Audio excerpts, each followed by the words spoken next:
and welcome to Late Night Talks with Zod, PB, and the crew. Tonight we have some great stuff. I know what everyone's going to say.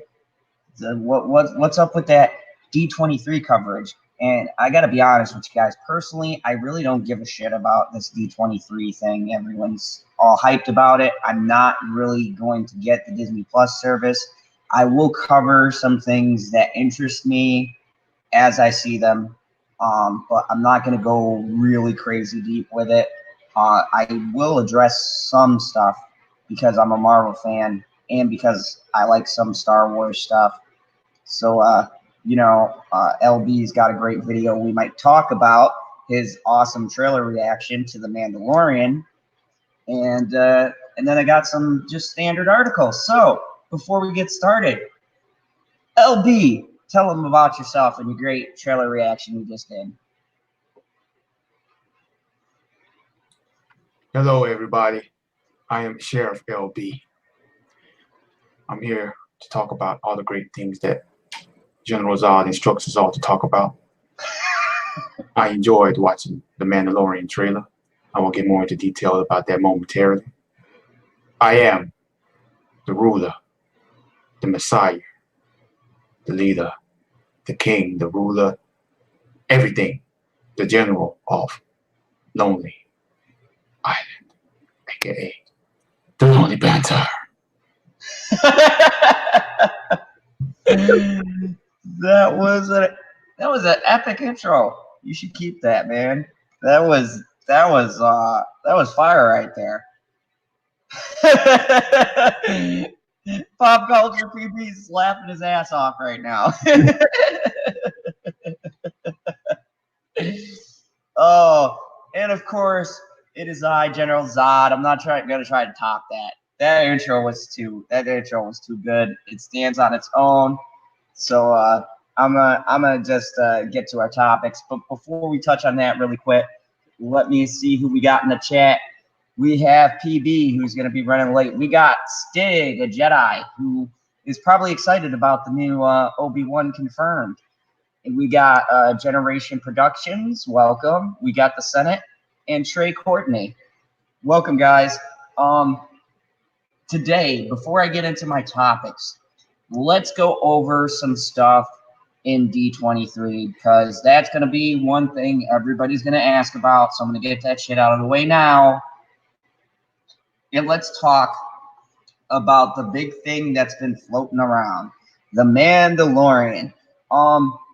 Before we get started, and I'm not going to play the trailer because I've learned my lesson, but I am going to talk about it because I did watch it on your channel while you reacted to it, and I know what you said about your thoughts on the video, but do you think, and I mean, we're going off of a little bit of what we saw, do you think this has real potential to be like a breakout hit?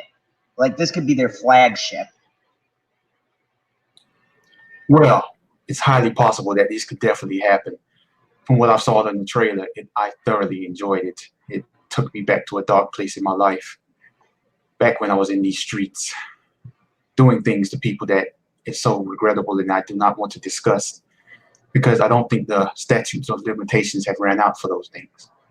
But he might be the first bounty hunter since Cad Bane that I've enjoyed. But we will see. This is Disney Star Wars, by the way. So it will be a watch and see approach. Once I watch the first few episodes, I will then decide whether this is a good show. Because, as I said in my trailer reaction video, Star Wars The Force Awakens had great trailers. The Last Jedi had great trailers. The Mandalorian is now the next movie to have a great trailer. But, as we've previously seen from the Disney Star Wars movies, you cannot trust a great trailer. Oh my goodness. And Trey Courtney, I do agree with you, being happy about something for 2016. I think that they are hanging a lot on this Mandalorian. And, every streaming service has that one thing that they want as their flagship. they've actually pushed this out before they announced everything. Like they had Loki and Wanda and Vision and all that. Like they had like, oh, it's coming, and Bucky and Falcon, of course, they had that show. Like we're having those too, but they released footage of the Mandalorian. They released this teaser like immediately before even stuff on their movies. So they're really pushing this, I think, as the flagship. And I gotta say, from what I saw that you played, it looks pretty good. Like I like the whole silent bounty hunter kind of vibe you get. I'm really hoping that they don't give them a lot of speaking parts. I like those like Western style, like, you know, the bounty hunter or the cowboy comes in, shoots everyone and walks out. I like that approach. And I think if they play it smart, this show could be really huge. I think that this could be like a Stranger Things for them or something like that. And the great part is I love 8-episode format. I think that that's a good pace for a show. I think it allows you to give the audience a good hour cinematic experience, and it doesn't bog them down. I mean, even 10 episodes is all right. But when you start getting into 13, 16, 20 episodes, you know, people lose interest. So I think they got, and they've already greenlit it for a second season. So they're really confident in this. How do you feel about it? Yeah, they seem very confident, and I mean, it looks good. Like it doesn't look like a TV movie. Not TV movie. It doesn't look like a TV show, and it doesn't. It looks a step up from Game of Thrones. You could tell that they put the money into this. I read that the budget was like $100 million for the season, and like that was one thing I was worried about as far as doing Star Wars shows was how would it look?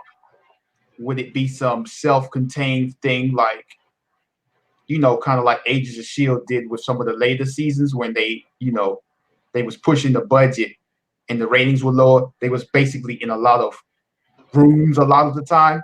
But for this, it looks, I'm not going to say it looks like Rogue One, but, you know, it definitely looks like you could watch this as like a short film type movie. And yeah, man, I was surprised, kind of like I was impressed. Yeah, so was I. I think that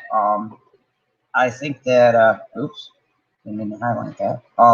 I think that this approach to putting it into like a movie format, it's a double-edged sword, because you could have a situation where you pay $120 million and, you know, there's the hype around it. So you might have people go, oh man, you know, and I've heard buzz, even people who don't care about Star Wars. I've heard buzz that you know, they're like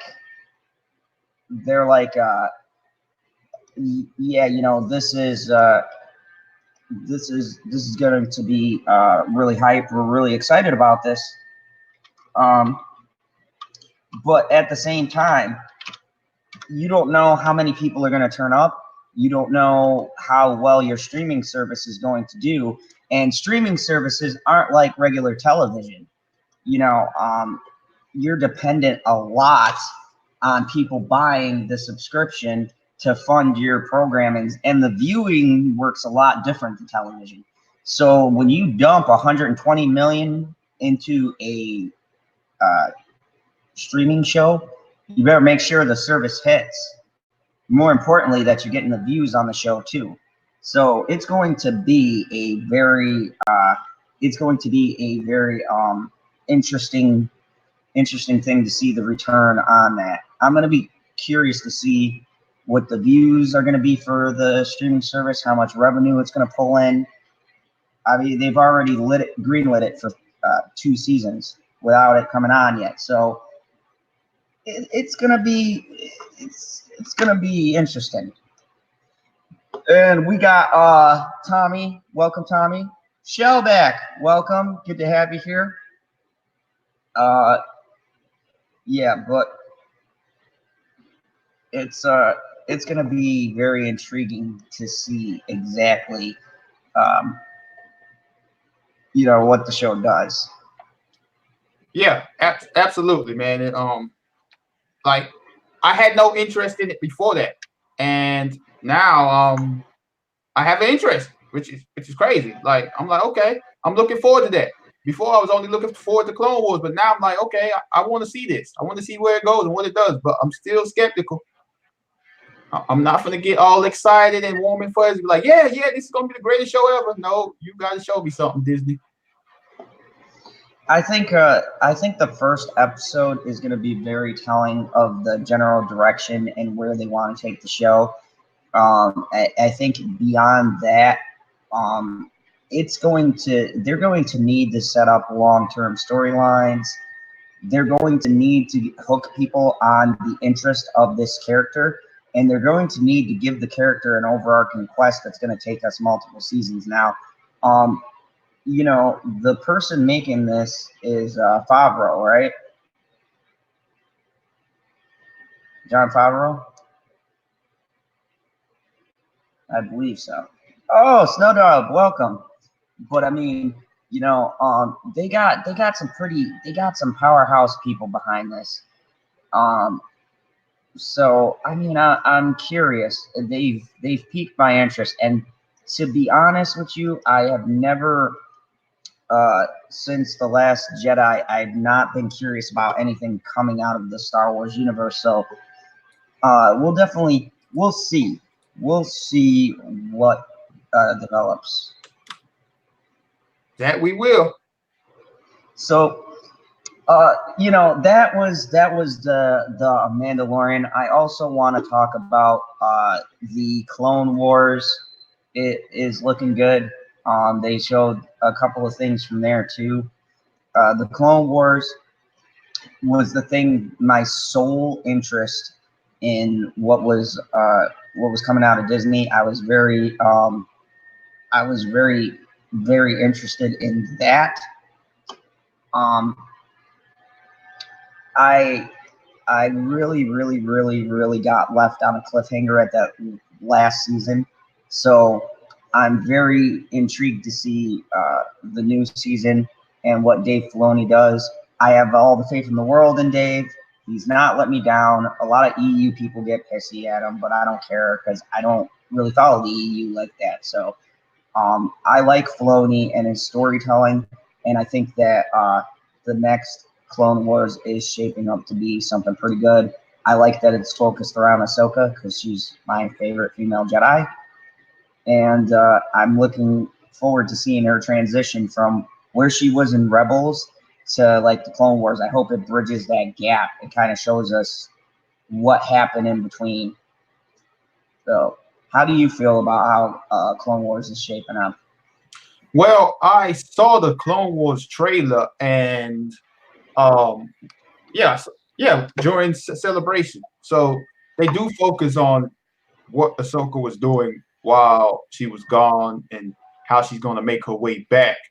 So as long as they don't go down their woke route, which kind of worries me because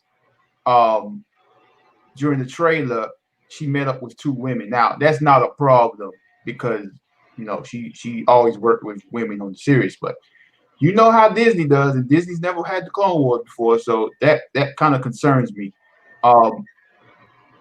I think this is the last season they're doing, but because I mean, how much more can they do from that? Because from what I remember from the last actual season, it was kind of close to the actual end of the Clone Wars. So I definitely want to see what happens when she returns, and if this leads directly into episode 3, because that would be pretty cool. And yeah, I'm pretty sure they're going to show us what happened to Ahsoka and why he wasn't involved with episode 3 at all. The other interesting thing from that I gathered from that trailer too is if you notice, they focused on the OG clone, my favorite, Commander Rex. They showed that scene where like he kind of had the people that were with him, like the 2 other clones, but the other 3 had gotten killed off because of Order 66, and the one had that messed up chip in his head at the end of the last season of the Clone Wars. And I like the fact that he's in charge of this new group of troopers that are going to kind of turn into these mindless things that turn on the Jedi. And I'd like to see, because we got from Rebels that he had escaped with his original crew. So I want to see like how Rex handles it and how he got out without being affected by Order 66. So I think that that's cool that they're also splitting it between the clones, because I like the fact that they kept in continuity. Like they realized there were 2 big threads in Rebels that they needed to tie up. One was the clones, and one was Ahsoka. I mean, the Clone Wars always used like between the Jedi and the clone stuff, so I don't think you have to worry about the lack of or any of that Captain Rex. Plus, they used, I forgot what the name of the crew was, like the clones that was like the castaway clones, the mercenaries or something. Like doing the episode like was like real popular amongst Clone Wars fans that was supposed to air on the final season but never aired. I really can't remember, but it was a crew of them. They showed it in the trailer too. It looked pretty cool. Yep. And Scott, I understand. There's a lot of mixed feelings about the Clone Wars. I know some people like it, some people don't. It really fell into that group of people who either dug the prequel or didn't. And that's all right. I'm hyped about it. Some people are very hyped. Some aren't. It's all good. Super chat from the Senate. Hey, hold on for you. Sean, not Sean. What's his name? Scott is trolling. He said it earlier. Oh, okay. Good job, Chris. Scott, you got me, Scott. You got me. Good job. Super chat from the Senate, and they did a shit job, like you, my friend. Thank you, Senate. Always quality trolling. Loved it. Love it. So that was the new stuff, and I also wanted to bring up 2 more things. They announced She-Hulk and Moon Knight. Now, a lot of people have taken on Twitter, and there's a bunch of people using the Captain Marvel references and stuff. I would like to say that She-Hulk is a character that I liked. If she's done right, she's a very intriguing character. Unlike Bruce Banner, is a little bit more in control of that side and works within the law. I always liked her character a lot. I would have to see what Marvel does with her. If we're looking at a situation where it'll be like a Batwoman thing, or if they're going to make it balanced. Moon Knight, I am really looking forward to, except for the fact that Moon Knight is like Marvel's Batman, and I don't know how that's going to translate on a Disney streaming service. I feel like they might water it down. So, I don't know. I know nothing about Moon Knight. I know nothing about a She-Hulk. So they fit right into Shang-Chi, the Eternals. I'll watch it, but it's like I'm not jumping out of the bridge. Like none of the Disney Plus shows for the MCU so far. It's like whatever. It's the same with they're doing a Miss Marvel show. I don't know a thing about Miss Marvel, so it's just like whatever. But like it's the MCU, so I'll watch it, and yeah, that's it.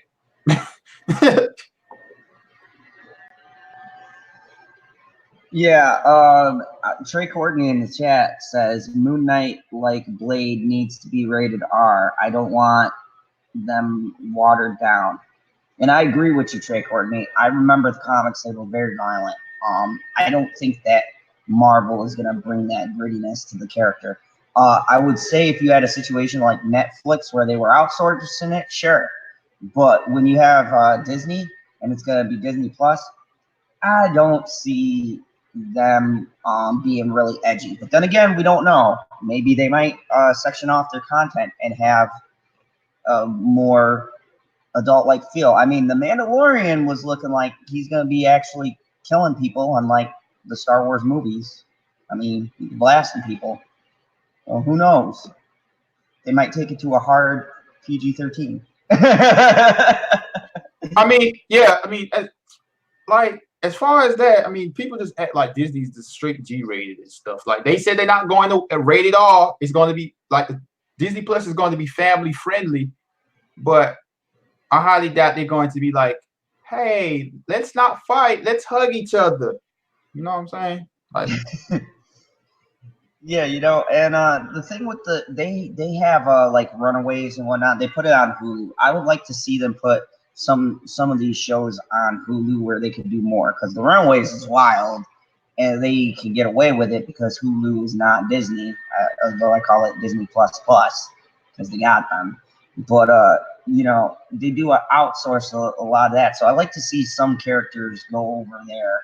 Or if they do get the Defenders, bring them over to Hulu and keep them like how they were on Netflix. Just change the brand, because I think that would be a smart play. I think you get people, you know, on both sides, especially if they got a big stake in Hulu. I think that would be the best play for these characters that they can't have on there. And Wicked and Friends, Parody Bizarro Productions, welcome. 13 hates, huh? Interesting. Well, you know, it is what it is. So the first topic that I wanted to discuss is an interesting one, actually. And I'm gonna go to screen share mode. Dun, dun, dun. you hold on 1 second. Like, give me 10 seconds. I need to run and grab my pack of Sour Punch straws. No problem. And while you're doing that, I will address the chat. Terrence, buddy, I can't send links like I could in Google Hangouts. I'm figuring out the tech. So sorry about that. It's harder to send them through Gmail than it was with Google. So I apologize for that. I really don't know how to do that yet. I'm still fussing around with this.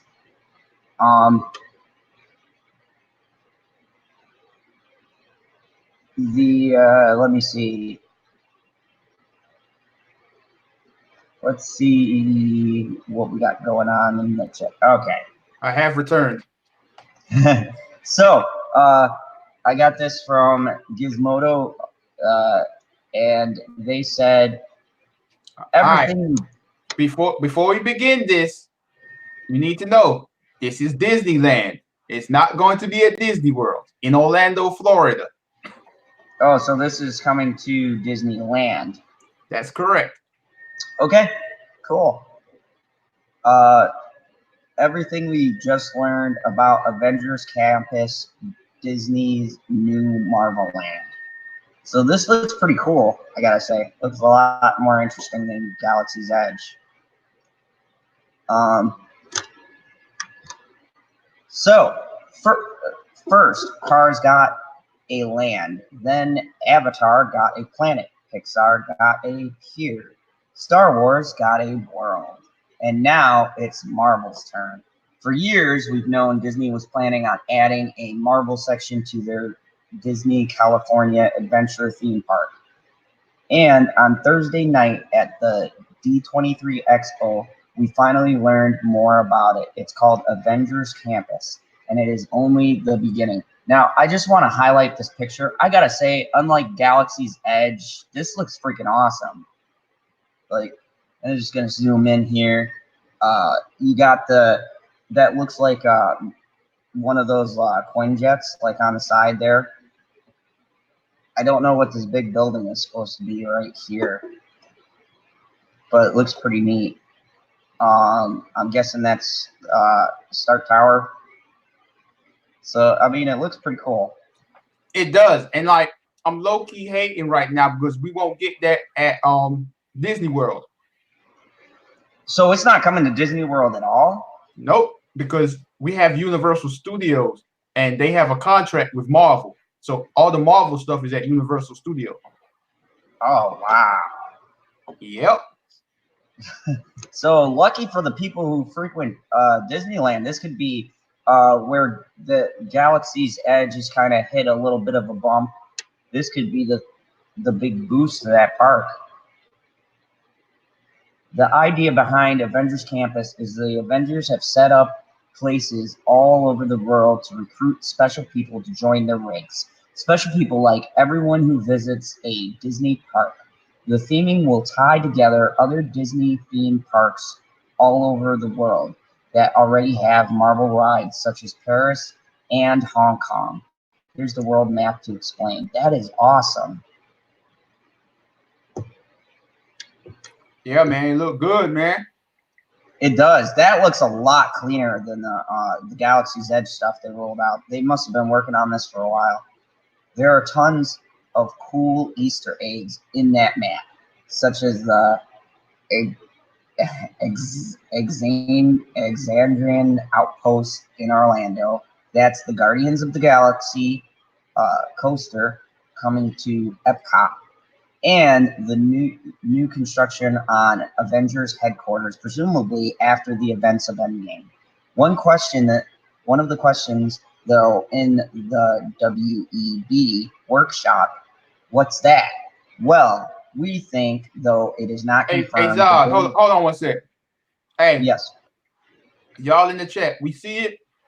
You just gotta disregard it. You feel me? All right, go ahead, Zod. okay. Though not confirmed, the big reveal is being held at Sunday's theme park panel that ties into the main Spider-Man theme ride at Avengers Campus, California, which you see the concept art in the far left are at the concept art in the far left side. So there's the concept art for the Avengers Tower right here, which is pretty cool. The rumors are the ride will be some kind of interactive shooting game, and the images around the theme park's pavilion at the convention offers more hints. There's some kind of open house teased outside of the ride, and Spider-Man is flying in. That is awesome. It's like, look at that. That looks really clean. Yeah, it looks good. Here's a note from Peter Parker explaining the initiative, which is the Worldwide Engineering Bridge. Hey there, my name is Peter, and I am here to tell you more about the Worldwide Engineering Bridge. The Worldwide Engineering Bridge, we call it WEB, is a global co-op of inventors who specialize in creating hero tech. Avengers Campus recruits need gear to suit up with, right? Well, us WEB members are the ones who will be inventing some awesome new tech for them. Now, you might be thinking, can't Tony Stark just give all the recruits a suit of his armor or something? Why is he getting a bunch of science students and amateur inventors to make stuff? But actually, it was Stark himself who said that he wanted to help up-and-coming inventors see what we can come up with that maybe he hasn't thought of. He's even given us our own building workshop at each of the campuses to do just that. Plus, he's gotten people like PIM Technologies, the Wakanda Design Group, and of course, Stark Industries to donate a lot of their old tech to WEB to see what we can reverse engineer from it. Our web teams are hard at work putting that tech to good use on a bunch of different projects. Ultimately, our goal is to help empower the world, superpower through science. As we like to say, we'll share more of the upcoming open house. But for now, take a look at some of the cool things we're working on. Here's an ad for that place. So there's web right there. There's a little kiosk there. There is some kind of spider or some kind of spider bot. It's a kind of drone that plays some part of the ride. That's a spider drone.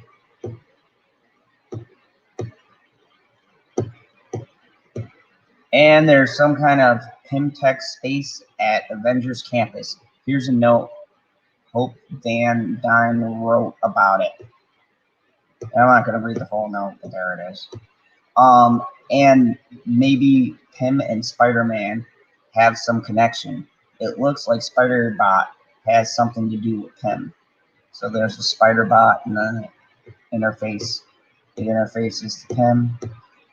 Again, most of the specifics of how all this will all fit in will be revealed at Sunday's panel.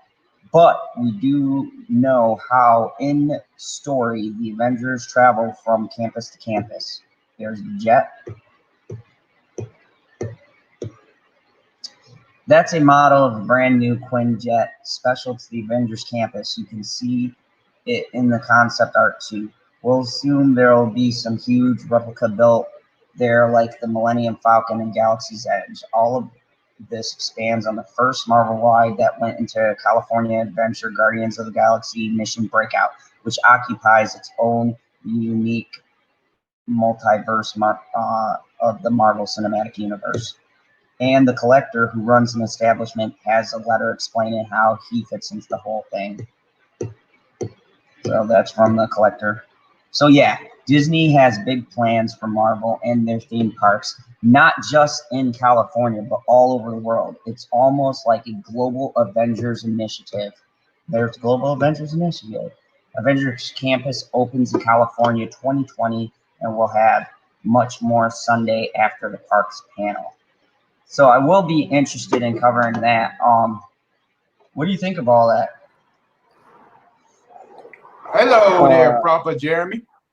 Hi. Hey, what is up, LB? What is up, Zod? Nice to see you both. We're covering some D23 stuff. We're just going over the park stuff. What do you think? I didn't really get a chance to hear any of it, so let LB answer that. It ain't nothing major. They talking about the new Avengers part they doing, but yeah, man, it looks good. I'm hating because they can't bring that to Walt Disney World. Like they had Universal, like I said, have the contract with Marvel for like the characters at the theme park, but then at the same time, they're putting a Guardians of the Galaxy theme park ride. So I'm guessing they didn't like. Since no one cared about Guardians of the Galaxy before the movie came out, that was a character that wasn't in the contract, but whatever. But yeah, man, like that might entice me to make a visit to LA one day and go. Well, you know, I will tell you this though: it's the Guardians ride. You know, Tower Terror is better, hands down, no question about that. Tower Terror kicks ass. Also, it's a great way for the employees to like have one ride where they're like, oh, we don't have to smile all day. That's great. So now that you mentioned it, I forgot that they transformed the Tower of Terror into the Guardians of the Galaxy ride at Disneyland, right? Correct. Yes, in DCA. Mm-hmm. So yeah, I gotta check a video of that out because I haven't actually seen it there. So it's fine, but I mean, it's okay, but it still sucks because I love Tower Terror so much. That's why.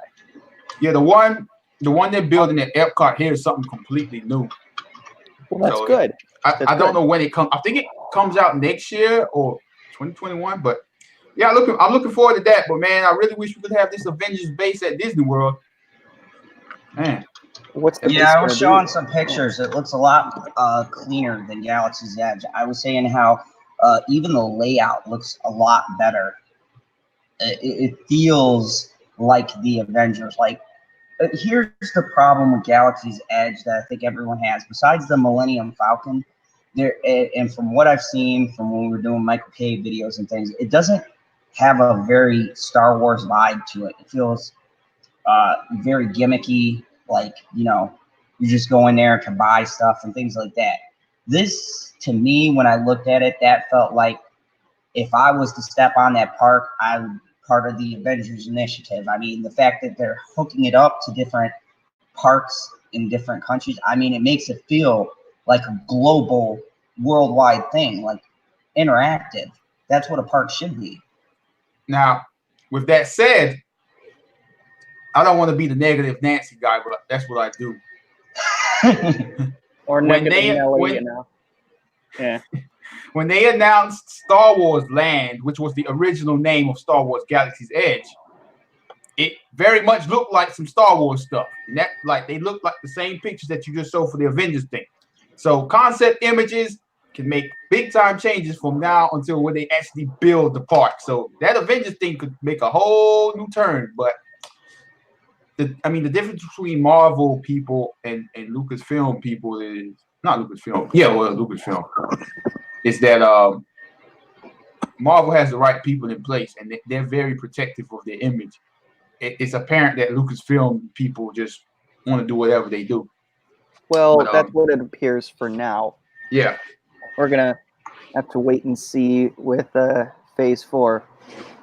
Exactly. But I mean, if we're keeping the MCU part of it out, which even Jeremy has made a good point. The parks are a different ball game from the movies. Okay, despite what they're doing in the movies, the park's a different clientele. It's a different group of demographic that you want to hit, and I think they're going to keep true to that demographic because they want that attraction in the park to sell. Now this is Disneyland, and they put a lot of eggs in the basket for Galaxy's Edge, and it's been a rocky start for them. So I don't think they're going to screw up a relaunch for this one of their biggest IPs. But then again, I could be wrong. But I'm pretty sure that they're going to take their time. I mean, Galaxy's Edge started off with a lot of missteps. If you remember, they released it without building some of the rides and the parts of the park. I think that this is going to roll out with that stuff intact. I was listening to you read, but like your soothing voice is sometimes, sends me to another universe, galaxy. Far away. In other words, he's not listening to you. So let me ask you, did they announce a date for when it will be completed? 2020. They didn't say a specific. Okay. So next year. Okay, that ain't bad then. Okay, all right, next year. So next year, the whole idea of opening up a whole section of a park and not have it be completed. That's like turning in a homework assignment that's like 25% done. Yeah, but they said they've been working on this though for a while. In the article, they said that they're just announcing it should be done by 2020.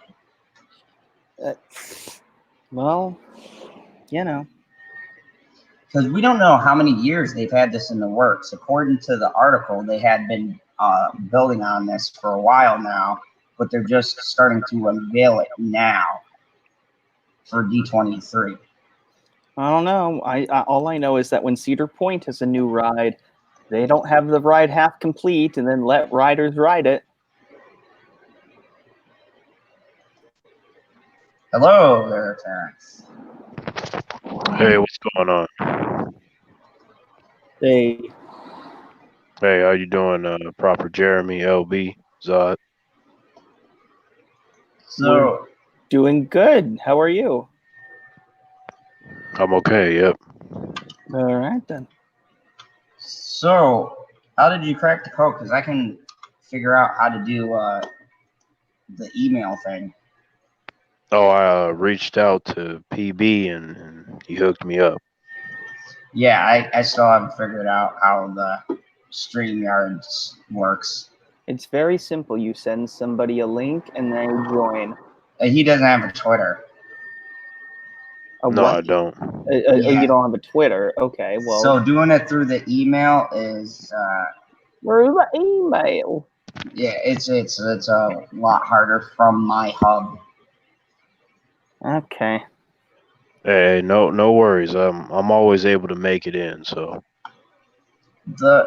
So I know, going back real quick, you had something about Moon Knight and She-Hulk. What were your feelings on that before I dive into the park thing? I am very excited to see She-Hulk. I've been waiting to see her for maybe 9 years, probably longer than that. To me, like I've always thought she was pretty cool because the Hulk, he's been one of my favorite characters since I was a kid because I was able to relate to the Hulk in terms of the whole rage thing and everything like that. And She-Hulk was like a female version of him. And I'm just curious to see like what interpretation they show of She-Hulk because it can either be where she's like Savage She-Hulk, where she is just this really angry monster running around, or they can have her be in control of her emotions in a way that Bruce Banner Hulk wasn't for a long time. They can have her to where she can switch in and out of her transformation at will, or even have her just stuck in her transformation. So there's a lot of different directions that you can take her character, and I'm just curious to see what they're gonna do. And then in terms of Moon Knight, what were you saying, Robert Jeremy? I was just gonna get. I gotta get going. Oh, Oh, oh, okay, Talking Robert. for a little bit and say hello. All right, man. Oh, You yeah. take care. Have a good night. Hey, you too. You too, gentlemen. yeah, All right. yep. Bye, chat. Bye, everyone. See you, Proper. See you later. And then in terms of Moon Knight, I want to see what they're gonna do. I said he is 'Cause, like the Marvel's Batman, so it's gonna be interesting. It could get very watered down. it can. I'm not the biggest fan of Moon Knight, but I do find him interesting, and I want to see if they can handle the nature of the character, or if they're just gonna. Um, hmm. Kind of thinking on it. Like, I wonder if they're gonna make it silly, or is it gonna be serious? Because it doesn't have to be rated R, even though I would like it to be. But if you can take a certain serious dark tone that can really complement the character, and you get some passionate individuals on the project, I think we can end up with something pretty cool. The whole mercenary angle with the Egyptian moon god kind of thing, like it's different from what we've seen. And I just want the execution to be on point because my excitement can drop based upon what we get in some kind of a trailer. You know what I mean? Yep. I agree. I agree. That's the thing with these announcements that they've made specifically for the Marvel slate. They haven't dropped a trailer for any of them. Nothing for Loki. Nothing for Wanda and Vision. Nothing for Bucky and Falcon. And now they announced She-Hulk and Moon Knight, and we don't got a trailer for those. So it'll be interesting. They're pushing the Mandalorian pretty hard right now. So I'd be intrigued to see if they're going to dump as much money as they did with the Mandalorian, which is clearly they're making that the flagship, that and the Clone Wars. So, They did say that that they were going to put a lot of money into all those shows, just to make them feel official and have them feel like the MCU movies. So they spent 120 million on season 1 of The Mandalorian. I'm assuming those Marvel shows are going to be around the same amount of money, possibly more, depending on what they wish to explore in those particular shows. yeah, it'll be interesting to see what that lineup is. And I was getting down to the parks, and now, what do you think about how that Avengers park looks? Um, It looks cool to me. I mean, I don't really know a lot about it in terms of I guess how to critique them, like when I compare them to other things. But from my perspective, it looks cool. Is there anything that you were thinking or expecting from it that you're not convinced of yet? I think it looks a lot better than the Galaxy's Edge, but as LB pointed out, it's not a final design, so it's in its preliminary stage. So I guess it's going to be a whole. We'll have to wait and see kind of a deal. D23 plans on putting more information out on a Sunday panel, so I'm definitely going to be checking that out. And this is an amusement park you're talking about, right? Yep. Okay. Me personally, I don't go to amusement parks, so at least not on my own accord. Like, I guess I would have to be invited, so I doubt that I will go to it. So I guess I'll leave it to you, you and others to let me know how you feel about it whenever you get a chance to go. This actually brings up a good thing. Say that it's hyped, right? And there's a lot of buzz about it. Would that change your perspective as a non-park goer? And you saw something like that, and they're like, "Yeah, Spider-Man's flying around here, and they got some crazy stuff." Would that intrigue you, and you'd be like, "You know what? I want to go and check this out"? Because drawing in new people is pretty important. That's true. I think for anything, whether it's an amusement park, a show, movie, whatever it is, like drawing in a new audience is indeed important for business. Now, for me, whenever I'm not like interested in something initially, the only thing that hype does, like if I hear, a lot of humans saying a lot of good stuff about something, I'll be a little bit more intrigued, but not so much to where it would change my mind entirely if I've already made up my mind on something. Like, especially for like an amusement park, like say if you came back and you told me like, hey Terrence, I went and it's like one of the best experiences I've had in the last 5 years, that would intrigue me. And then I would have questions as to why you feel that way. And if I ever get around to it, I will take in consideration what you have told me and what others have told me, and then see if I have a similar experience. So, if there was enough hype built around it, piqued your curiosity, you might go, "Hey, if I'm in this area, I'll check it out because I want to see what the buzz is." Right.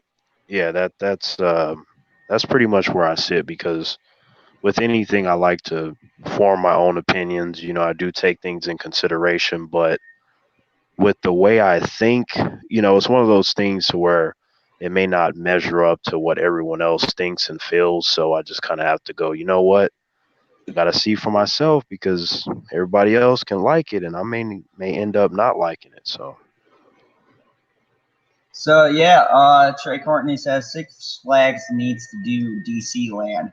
You know what, Trey? I would like to see them do some kind of theme parks around DC. I like to see DC get some love in the theme parks.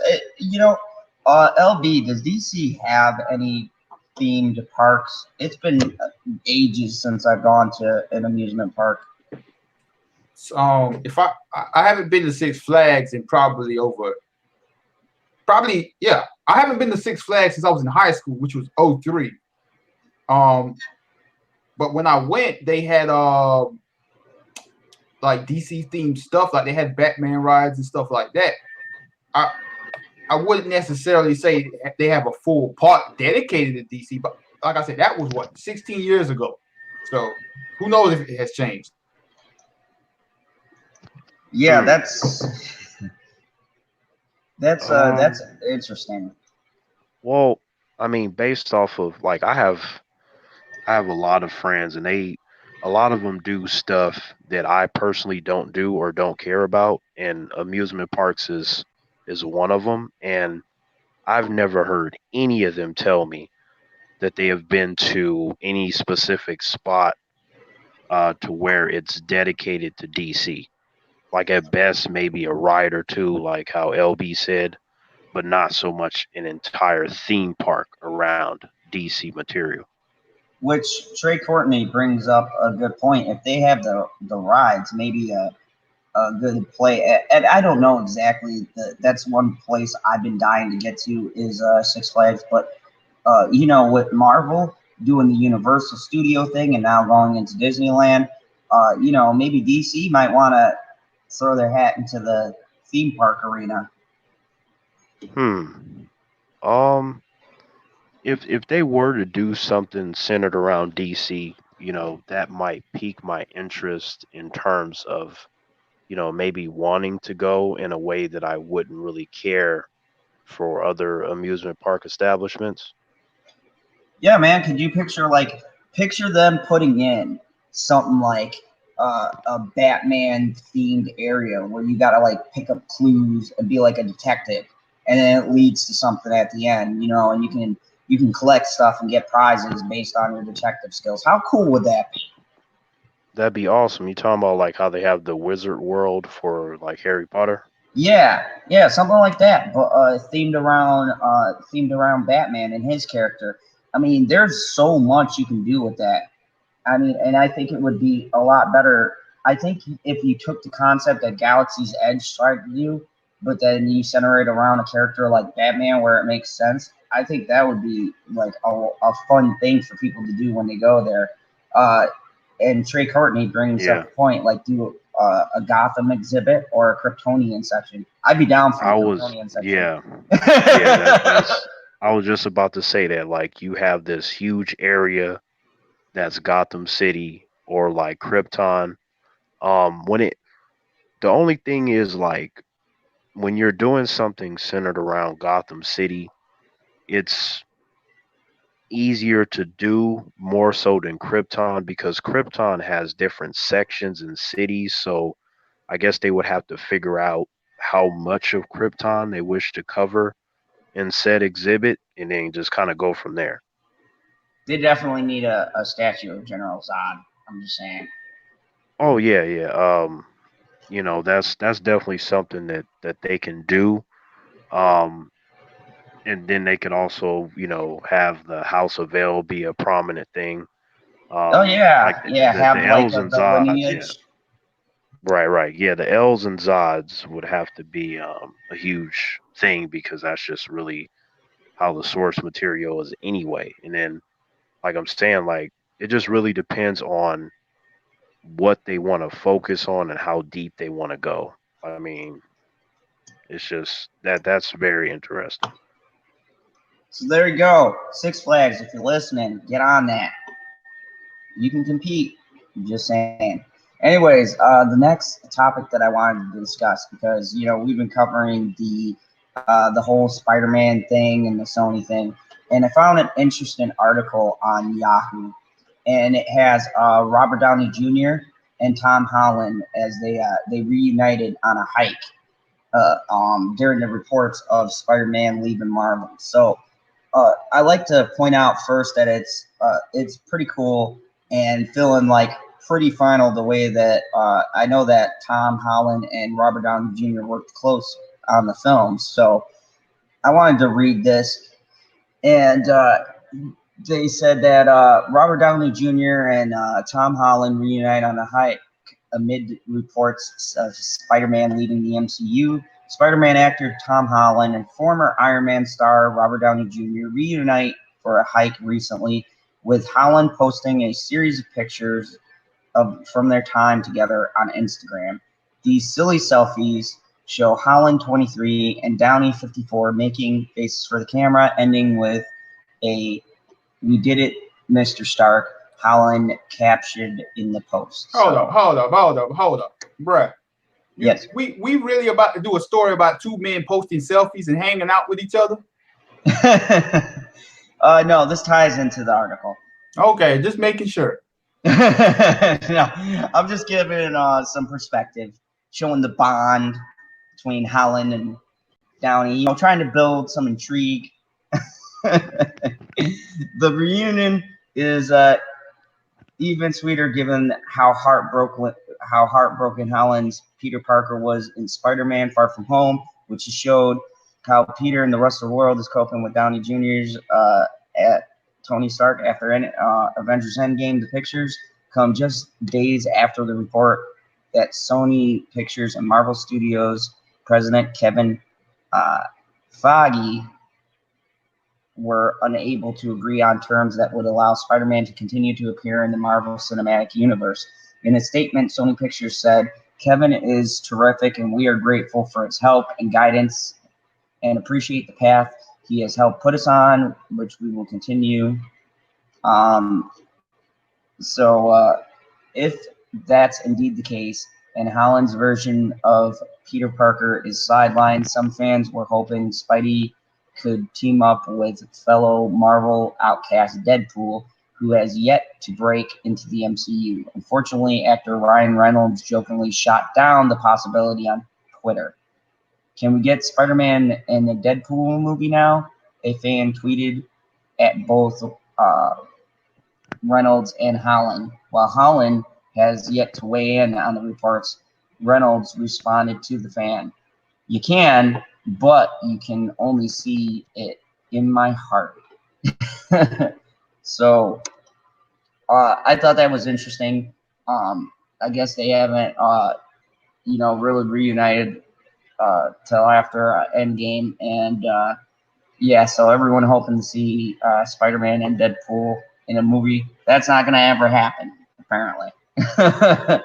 Yeah, that'd be a weird movie anyways, because Deadpool is R. So I don't know. I thought it was like a kind of cool article. I consider this like them kind of sending off everything. As you guys know, spoilers, I guess, but everyone's seen the movie. Downey's not going to be Iron Man anymore. Holland's going to be at Sony. So, it was an interesting little piece, a little bit of a light side to everything that's going down and all the different splits. I never got to ask you, Terrence, what do you think of Sony taking Spider-Man back and running with it in a different direction? A part of me was upset in the sense that I wanted to see more of Spider-Man actually develop into a mature version of Spider-Man, and further see him interact with other Marvel superheroes. I felt like he just barely started and he's already gone. But at the same time, the other part of me is like, well, as long as Sony makes great Spider-Man content, then it's not going to bother me as much in comparison to them removing him and then making bad content with Spider-Man. I it's just one of those things, like, man, like, because before we got all the information about how Disney was being dumb as fuck in regards to the dealings with the character, I was very upset at Sony because I thought they just came in and just were like, "Oh, well, we don't want to work with you anymore. We'll see you later." Venom 2 or Venom was successful, so now we're going to put him in Venom 2 and then see you later. And I was like, what the hell, Sony? And then when we got more information, I was like, oh, so it's Disney's fault. I see. And I'm glad you said that, because everyone started this new trend, hashtag boycott Sony. And it's like we've talked about this in a lot of these recent streams. And it's like, if you're a company and you handled the products as Sony has been handling them lately, really, you're going to do a 50-50 on cinema and give Disney more money when, Right. you've proved you really don't need the Disney MCU. And I was watching The Amazing Lucas earlier, and he brought up a great point. What have they done? What have they really done with the Spider-Man character? I mean, when you really think about his introduction and you think about, what he's been doing in the Marvel Cinematic Universe since he's been introduced, he hasn't really done anything. Right. I saw that video along with others, and I like kind of like how I just told you, I'm of multiple minds about these kinds of things because I'm approaching it from so many different perspectives, albeit my own. So it's just one of those things. Like with Spider-Man, um, I noticed how they stretched. I made a video about that too, like how they stretched out Spider-Man looking up to Iron Man, which is not supposed to be as long as how they made it in the MCU. Um, if anything, like like after Civil War, like Spider-Man should have just been done with Tony, and started doing his own thing. But I saw that they stretched it, and I didn't have a problem with it because I did like what they were doing. But while I appreciate his appearances and both of his MCU movies, I can understand where certain humans are like, well, what have they done with the character? And my response to that will always be that, well, number one, the character just got there. Number two, if they're taking this character in a direction to where he's immature and he needs someone to look up to, because apparently that's not Uncle Ben. We never hear him talk about Uncle Ben. We haven't seen him.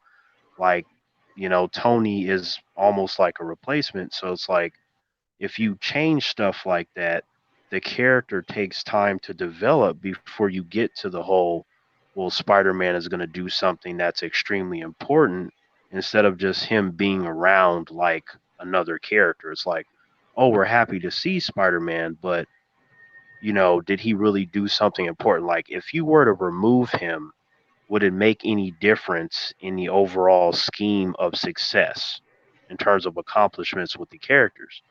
The answer is really no. He's just more of like, hey, I'm here, and that's it. And But that's very well the said. whole right, and the whole hey, I'm here is nice for people that like him. Like, man, he's there and he's with the heroes, and you're so focused on that that you don't tend to care that the character is not doing anything important. You're just happy to finally see him with all the other characters. Now, LB, what have you thought about Spider-Man's role in the MCU? He really ain't have a role. He was just there. Exactly. I think Terrence put it the best. He has been just there doing things, and it's been more of a, hey guys, we got Spider-Man. Look, it's Spider-Man. Look, he's on screen with Tony Stark. You know Spider-Man. You like Spider-Man, right? But then when you think about his overall adding to anything, okay, he was in Infinity War. He had his big battle and yada, yada, yada, had a pretty emotional scene. But really, what did he add to that overall movie? I mean, yeah, he had a couple of things that he did, but nothing really spectacular. Now we skip to Endgame. What did he really do in that movie? And those were like the two biggest ones. Now look at his movies, Far From Home and Homecoming. Those ones, which are his own solo movies, the only time you see him doing anything really on his own is Far From Home. I mean, that's the only time you see him standing on his own without, Tony Stark there. And still, they have to address Tony Stark, so there's nods to him all throughout the movie. I think he'd benefit better in Sony now that they've gotten that out of the way and seeing him, okay, how is he going to handle being a hero on his own, facing villains on his own without having that backup and support of someone like Tony Stark to come and rescue him. Right. But I mean, even in Far From Home, though, you still had, you know, characters helping him, including Mysterio for different reasons. But like, and then you have Peter, I don't want to be a hero. I'm trying to do this. I'm trying to do that. Like he was trying to do everything but be Spider-Man, and he only ended up doing it because he was kind of forced into that. Like, well, you know what? I can't let these people die, or it's almost like he was doing it by guilt because he clearly had things on his mind, like hanging out with his friends, trying to get with MJ. Like those were the immediate priority over being the friendly neighborhood Spider-Man or doing something that would benefit anyone but himself, really. And I mean, how interesting would it be? I've been thinking a lot about it, but if indeed he will make some kind of appearance in the second Venom movie, how interesting would it be to have Tom Hardy as Venom and Tom Holland interacting, like them playing off of each other? I could see that dynamic working just for what Tom Hardy brought to Venom and that character. Because when you think about Venom as a movie, that movie does not work without Tom Hardy as Venom. I definitely did not like that movie. I didn't see Eddie Brock or Venom. I mean, it looked like Venom, but that was about it. So this whole, Tom Holland interacting with Tom Hardy's Venom, I'm not as excited as some because I'm still waiting to get Venom. I'm like, Venom, like if this were like the Venom that I picture, where he's supposed to be an asshole, evil, and scary, that would be interesting to see him go up against Tom Holland's character, who is completely different. But Eddie Brock is nice and silly in a way, just like Tom Holland. And Venom, the symbiote, is also kind of silly. Yeah, So but you at the got same three different time, types of silliness. Tom Hardy did do asshole things in that movie. He did show Well, shades of it. okay, but to be fair though, like anything that Tom Hardy's Venom or Eddie Brock, I should say, did wrong in the movie, it wasn't for the sake of being wrong. It just happened to come across as wrong. This dude was very apologetic, and he was telling the symbiote the whole time, "No, we can't do that. That's evil. Like this is a nice dude. Like the real Eddie Brock is the kind of dude that he lifts weights all the time. He's buff. He walks down the street, and you're not even in his way, and he will just shove you into the street. Like he is just this obnoxious asshole that has this complex that I'm better than everybody. Like that's not what I saw. Well, I think that it'll be interesting to see what direction they take it in, based on how the movie ended, where they said we can do whatever we want. I think that's foreshadowing a turn in his character. And I think without him having his girl that he has, I think that'll change the dynamic. And I believe they're gonna bring it back to New York. Right, right. That's I feel like that's fair, but without the motivations of what the symbiote's supposed to be like, you're talking about like the Venom symbiote was supposed to, be on Deadpool, which drove him insane. Then it's supposed to go to Peter Parker, and then he ends up hating Peter Parker, and then it goes to Eddie Brock, and they all hate Peter Parker together, and you got all this bitterness and this rage. Like without all that, where are they going to take the character? Because the symbiote is supposed to feed off of the human host. And Eddie Brock being the nicest dude in the world, I'm like, how bad could he get? Unless something really terrible happens to Eddie, but what could that be? I mean, his girl is gone. Like, what does he really have that's going to push him over the edge? He doesn't have his job anymore. Like, not really. I mean, it's just like, what does he really have?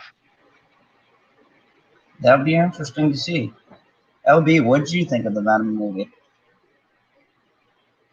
I think I will never watch it. That I think that's a wise decision, and that's funny coming from me because I love comic book stuff, but that was not it. That was not it to me. All right, my next article, of course, I had to cover it because I'm a huge fan of the character. Uh, we definitely have some confirmation on Obi-Wan. Obi-Wan scripts are written and to begin shooting in 2020. Ewan McGregor has confirmed he will be reprising his role as Obi-Wan. This was probably one of the things that excited me a lot. We finally have confirmation, you know, that Ewan McGregor will be returning to his iconic role as Obi-Wan Kenobi in the Star Wars galaxy, reprising the part of the Jedi Master for a brand new series on the Disney Plus streaming service. And while Lucas President Kathleen Kennedy didn't divulge too many details just yet, she did hint that the series is closer to premiering than we thought. While speaking alongside McGregor at Disney's D23 Expo, Kennedy revealed that the scripts for the Obi Wan series were written and that filming would begin in earnest in 2020, which means we could get the Jedi's return as soon as 2021. Comic books own Brandon Davis was on the hand at the Disney Plus showcase at the D23 Expo, where the much-rumored Obi-Wan Kenobi series confirmed. Fans erupted into massive cheers when the iconic John Williams-scored song "Duel of the Fates" played over the speaker, and McGregor confirmed his return to the franchise. McGregor has constantly teased his return to the Star Wars galaxy, commenting that he would love to step back in the shoes of the Jedi once again. "I would totally do it. Of course," the actor explained in a television appearance in August of 2018. "There's no plans as such to do it. As far as I know, there must be a good story to tell as they're doing spin-offs. There's likely to be a good Obi-Wan between me and Alec Guinness.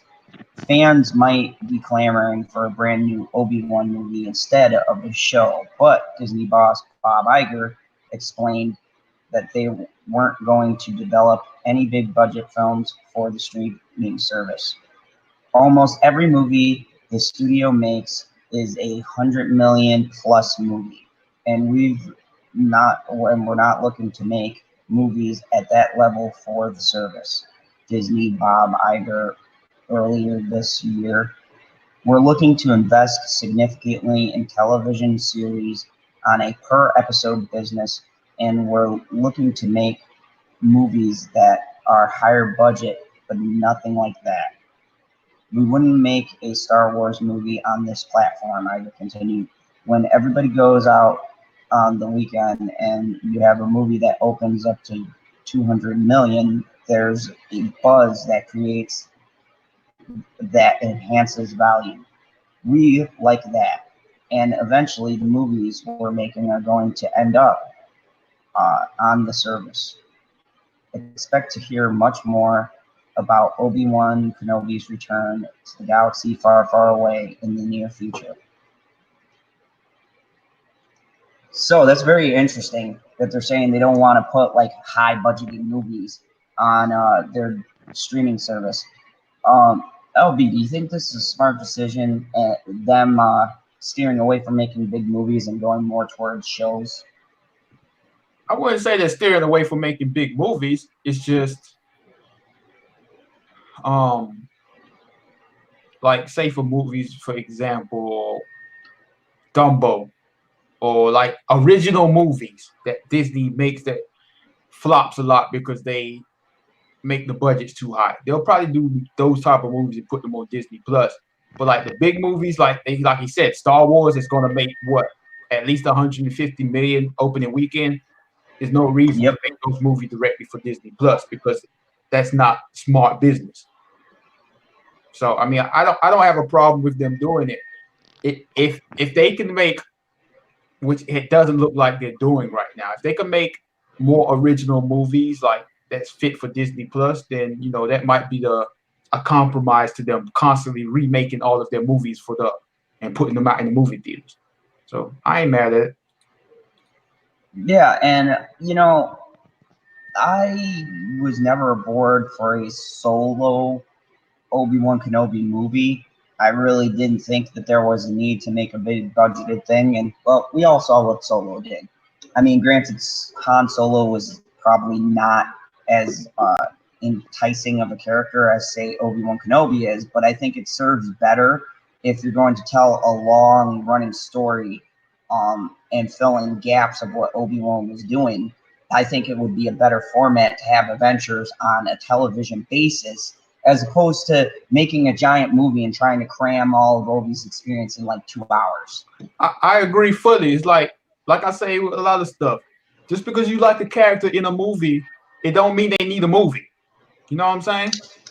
Exactly. Like, there's plenty of stories that you could tell in a Obi-Wan miniseries. Like I said, I made a video about this.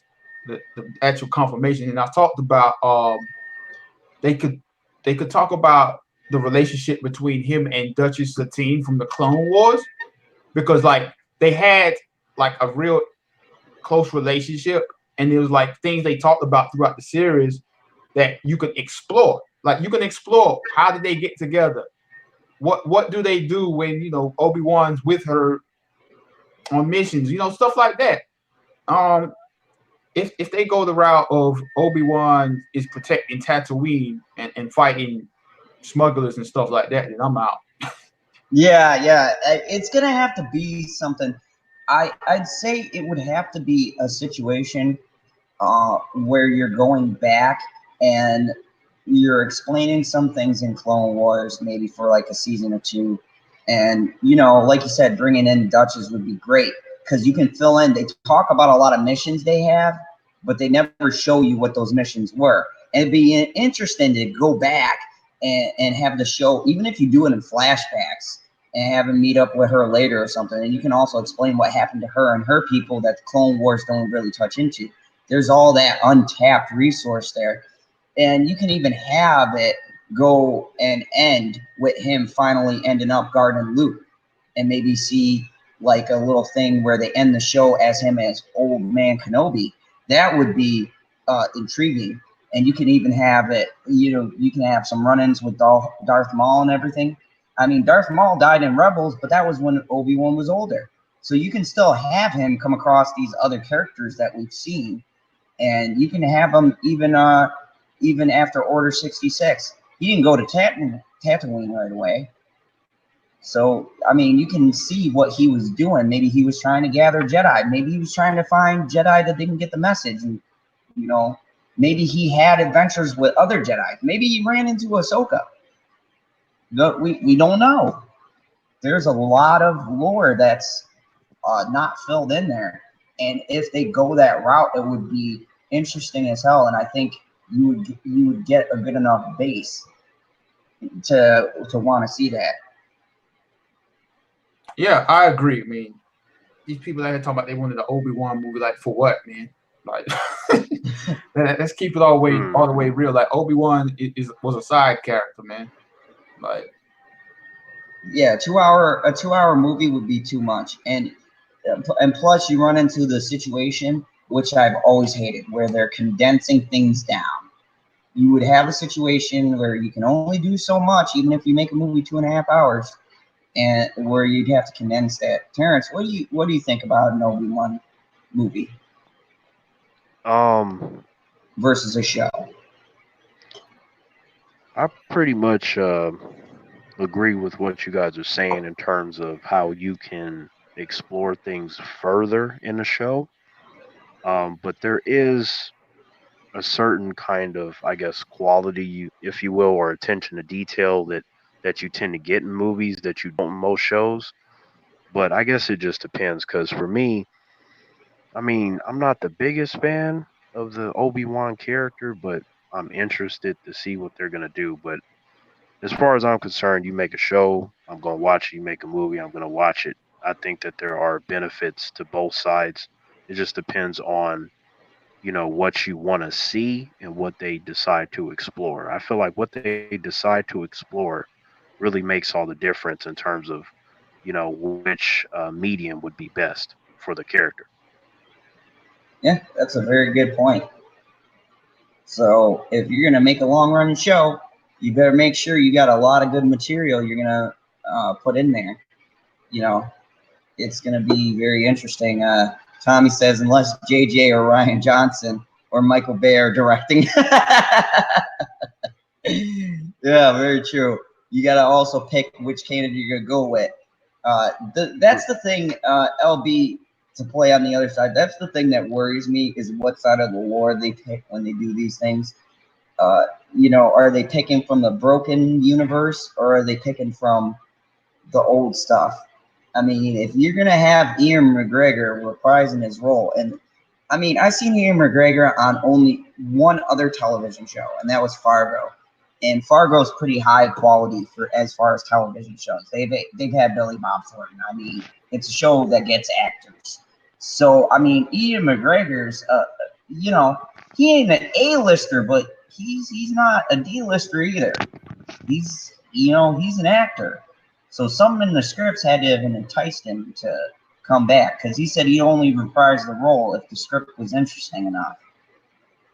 Well, like nowadays though, when it comes to a lot of actors, they are willing to do TV shows for TV or some kind of show for a streaming service if everything lines up, because so many individuals watch streaming services and things. Like, they don't really see it as something that's odd, like maybe how you would have so many years ago. It's like, hey, this sounds good to me. It's on a streaming service. I don't mind.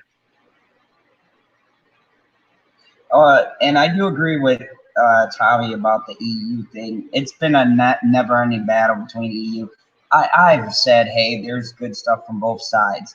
But Tommy, in this situation, you sounded like Trump right there. There's good on both sides. I'm gonna play the politician angle on this one. I've seen good things come out of the EU. I've also seen trash come out of the EU, especially the new EU has had trash stories. I'm not lying. There's Lethal has confirmed, and that man's all about his EU. And I'm saying at this point, if they can even take half of the content from the EU and turn it into something, that's better than anything new that they've been putting out. Because if they're going with the hot mess in the format of The Last Jedi and all that garbage, then you can keep it. But I want to see lightsabers. That's all I gotta say. Because I was hearing them talk nonsense that they didn't want to have lightsabers anymore. So if you're gonna do Obi-Wan, there better be some lightsabers, like every episode. Even if he just takes it out and fires it up, like I'm cleaning my lightsaber. I don't care. Well, I better see something. I think most of us would like to see some lightsabers, but I don't think it should be at the expense of a good story. Like, don't just have a bunch of lightsaber fights because you're like, oh man, if we do this, it'll distract them. It's like, no, I'm paying attention. Like, do you have anything of substance, or are you just aiming for something that's cool? Like, I don't like when they do that. I can understand that. There's some people out there who don't like the prequels because they say there's flashy lightsabers. Me personally, I like the flashy lights. I do too, but it should be icing on the cake, not the entire cake, though. Very, very good point. LB, are you about the flashy lightsabers, or do you want substance, or both? Look, I want good storytelling. I don't want.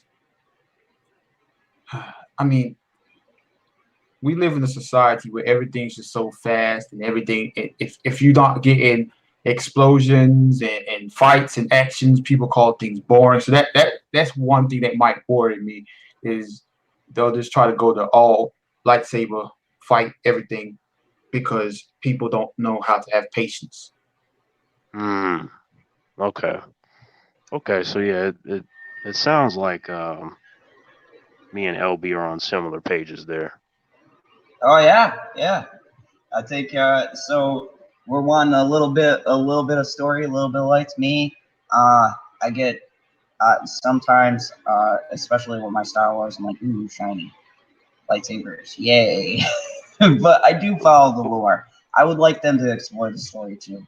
I think the thing with the Duchess, have some political intrigue in there. What are the politics like after the Clone Wars? That would be fascinating. Like, we see the galaxy in disarray, right? We see Emperor Palpatine in his hold, but by the time you get to the movies, the Empire has already ruled now, for years. So they've already destroyed infrastructure. They let planets go. I would like to see that build up, right? Like, people trying to work things out diplomatically, and Palpatine just comes and destroys their planet, It'd be interesting to see how the politics run too in that after war period. Like, are they giving some people, you gotta grease hands? to get things moving. That's just intriguing. I liked that part of Game of Thrones too. I liked the politics a lot. Like, it wasn't always about the sword fight. I'm like, you know, you see different backstabbing, and I think that would be interesting to explore. Because remember, the Jedi were what? They weren't just warriors; they were diplomats as well. They wanted to handle things diplomatically before they drew a sword. So now, how do you have that part when basically there is no diplomacy anymore? Do you still handle things talking, or do you just like jump into action? That'd be interesting. Well, I think that you can do both because you know, you definitely want to have with the storytelling, you want to have like some powerful dialogue, especially if it's coming from Jedis. You know, the way that they think is so different from everybody else. Like, you know, you can always have the scenarios where, you know, Obi-Wan is trying to maybe talk him down and they're just so hell bent on trying to rip him limb from limb. And he's like, well, and then, you know, somebody got to lose their head or something. Like, it is what it is. Well, you know, it's going to be on Disney, so they're going to do away with the cutting off body parts now. Well, I mean, like, you know, they may not like show it, but you know, you can have like the bouncing effect. You know how they can do it, like where the body drops or something, and and then you come back the next shot and he doesn't have a hand. You know, you can put 2 and 2 together to know like what Obi-Wan just did to that man or alien or whatever. All right, so that was some things I wanted to cover from D23, and you know, get that good hour coverage. Now I want to talk about something else that excited me. I don't know how many people here be excited about it, but we'll see. You know, Zod, I just wanted to add real quick. No matter what medium we get something on, it's either good or it's not. That's all I want to say. Yep, we'll have to wait and see. Now, they finally confirmed a name for James Bond, which was confirmed a while ago, but it's going to be called James Bond, No Time to Die. I actually kind of really like that name. It feels like the old school names they had, like Die Another Day or something like that. So I'm feeling that title. Some new stuff is coming out. You see Daniel Craig back in the Bond get up, some kind of jumping off of a bridge here. James Bond, No Time to Die, sees Daniel Craig, 007, played by his stunt double plummeting off of a bridge. Will the spy survive? I don't know. They're replacing Daniel Craig.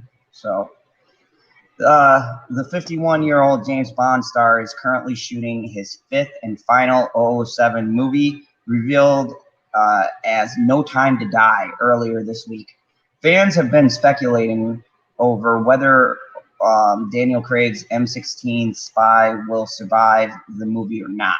And now the latest set photos show his stunt double plummeting off of a bridge and allegedly part of No Time to Die's final scene. Now, I don't really put anything into these things that they show with the sets and stuff like that, because that could just be anywhere. And they're saying, oh yeah, it's the final part of the movie. Yeah, man, like set photos don't mean a thing because, like, say for example, with Avengers Endgame, like if I can remember, they shot a lot of the end of the movie first. Like they shot a lot of both movies, Infinity War and Endgame, out of order. That's right. They wouldn't, you know, get people thinking knowing what's going on. So like, I mean, that's just how people shoot things. Like when I shoot stuff, like I shoot stuff out of order. You know what I'm saying? Like people need to. I mean, it's cool to theorize and stuff, but like people just need to stop assuming. Oh my goodness, a stunt double jumped off a building. That means James Bond's dying. Man, come on, bro. Yeah, I like how they put, and they entice you clearly because they go, spoilers may be ahead. Like, no, man, you don't know. Are you on set? Do you have a copy of the script? You don't know where the hell this shot is from. It's zero spoilers from a set photo. Like they could have just did that just to throw you off.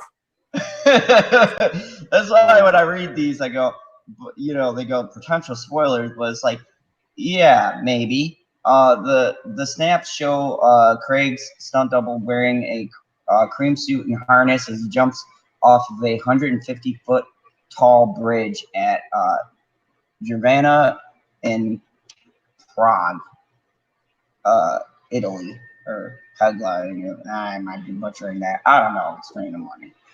Actors who appear to be playing Remy Malek's villains, henchmen with guns, were spotted on the scene. So I'm really excited about Remy Malek being involved. I think he's a really good actor. It'll be really interesting to see how he does as a villain.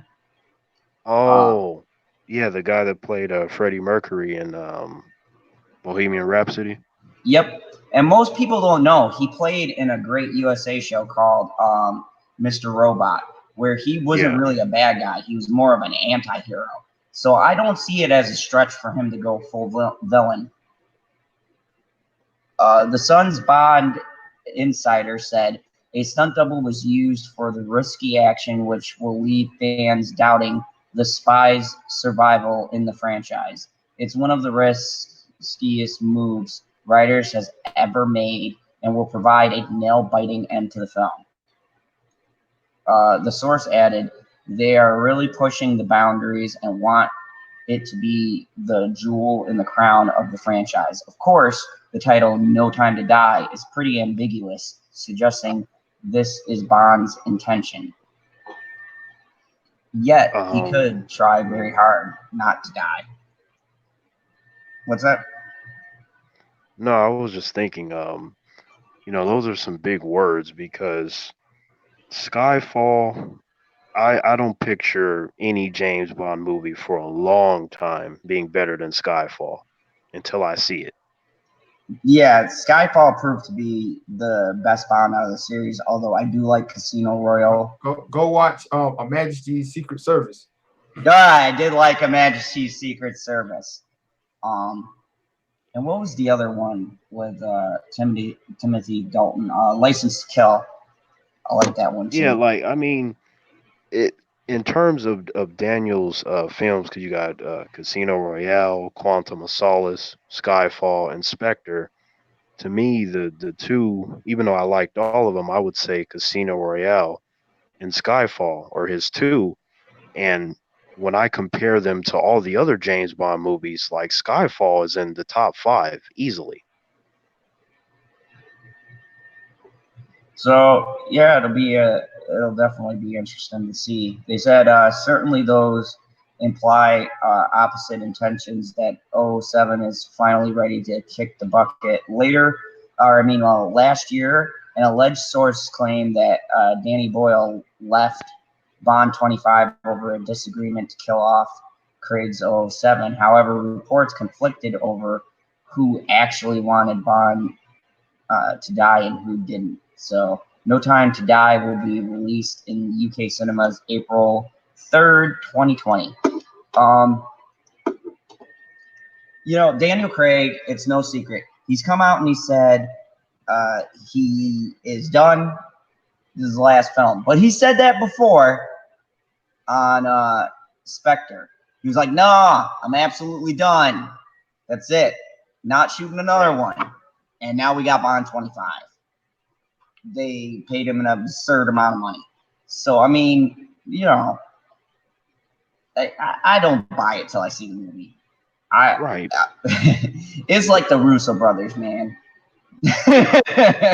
Well, to be fair, like each Bond actor gets anywhere from 3 to 5 movies.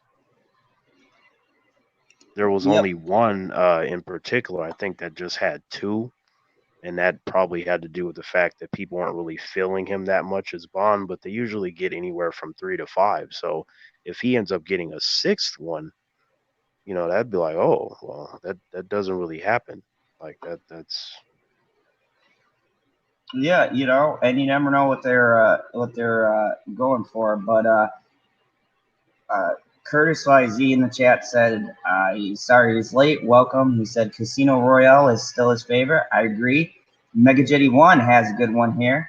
He said, hey, y'all, sorry I'm late. I'll probably be off in 10 minutes. Wanted to see y'all. By the way, There's just as much dislikes as there are likes. We know, but that's all right. We're still rolling with it. And he has another super chat that says, since Craig's first Bond was a remake of Casino Royale, Craig's final Bond should be a remake of Her Majesty's Secret Service, titled All the Time in the World, with his wife, Rachel Weisz. That's an interesting point. The new movies have been prequels, so I mean, coming from that angle, LB, you just said that. So, what do you think about them linking it to Her Majesty's Secret Service? No. Well, No. You don't think they should bring it back? No, man. Just make a unique story, man. mm-hmm. I agree. Yeah. Yeah.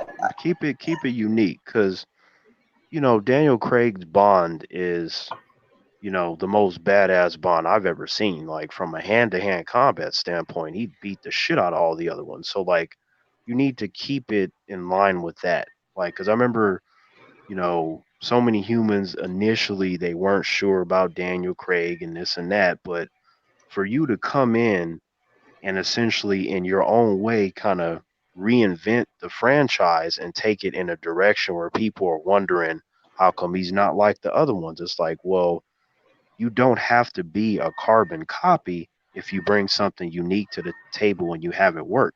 And he's made it work for what's going to be 5 films. Let's hope that this 5th one is good. But yeah. LB, how have you felt about the Bond films, and which one do you like out of the new ones? I'm not really much of a Bond fan. Like, I only watch them because my mom watches them. Casino Royale, probably the best one. Quantum of Solace is the weakest one. Skyfall is probably the most entertaining of the films, and it looks the best from a cinematography wise. Spectrum, it was okay at best, man. It felt like a drag to me. It just went on too long, and I ain't like how it ended. So, yeah, Casino Royale, overall the best film out of them. But my mom loves, and she calls him Angry Bond. She loves her some Angry Bond.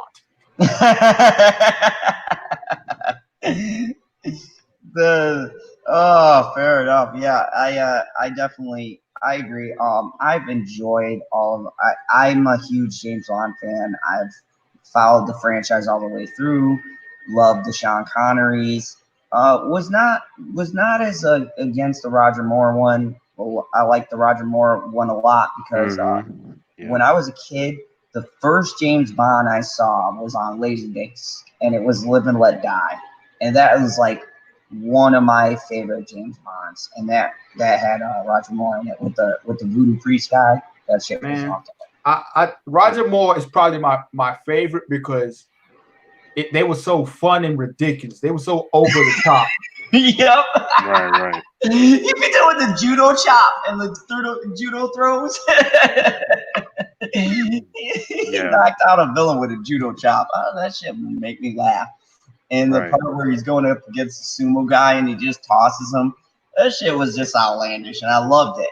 It had like a ridiculous quality about it that just made it charming in its own way. I think every Bond has brought something unique. I think that's why the series has endured so long and gone through decades, I mean, yeah, absolutely, Zai, because I've enjoyed every actor that has played him.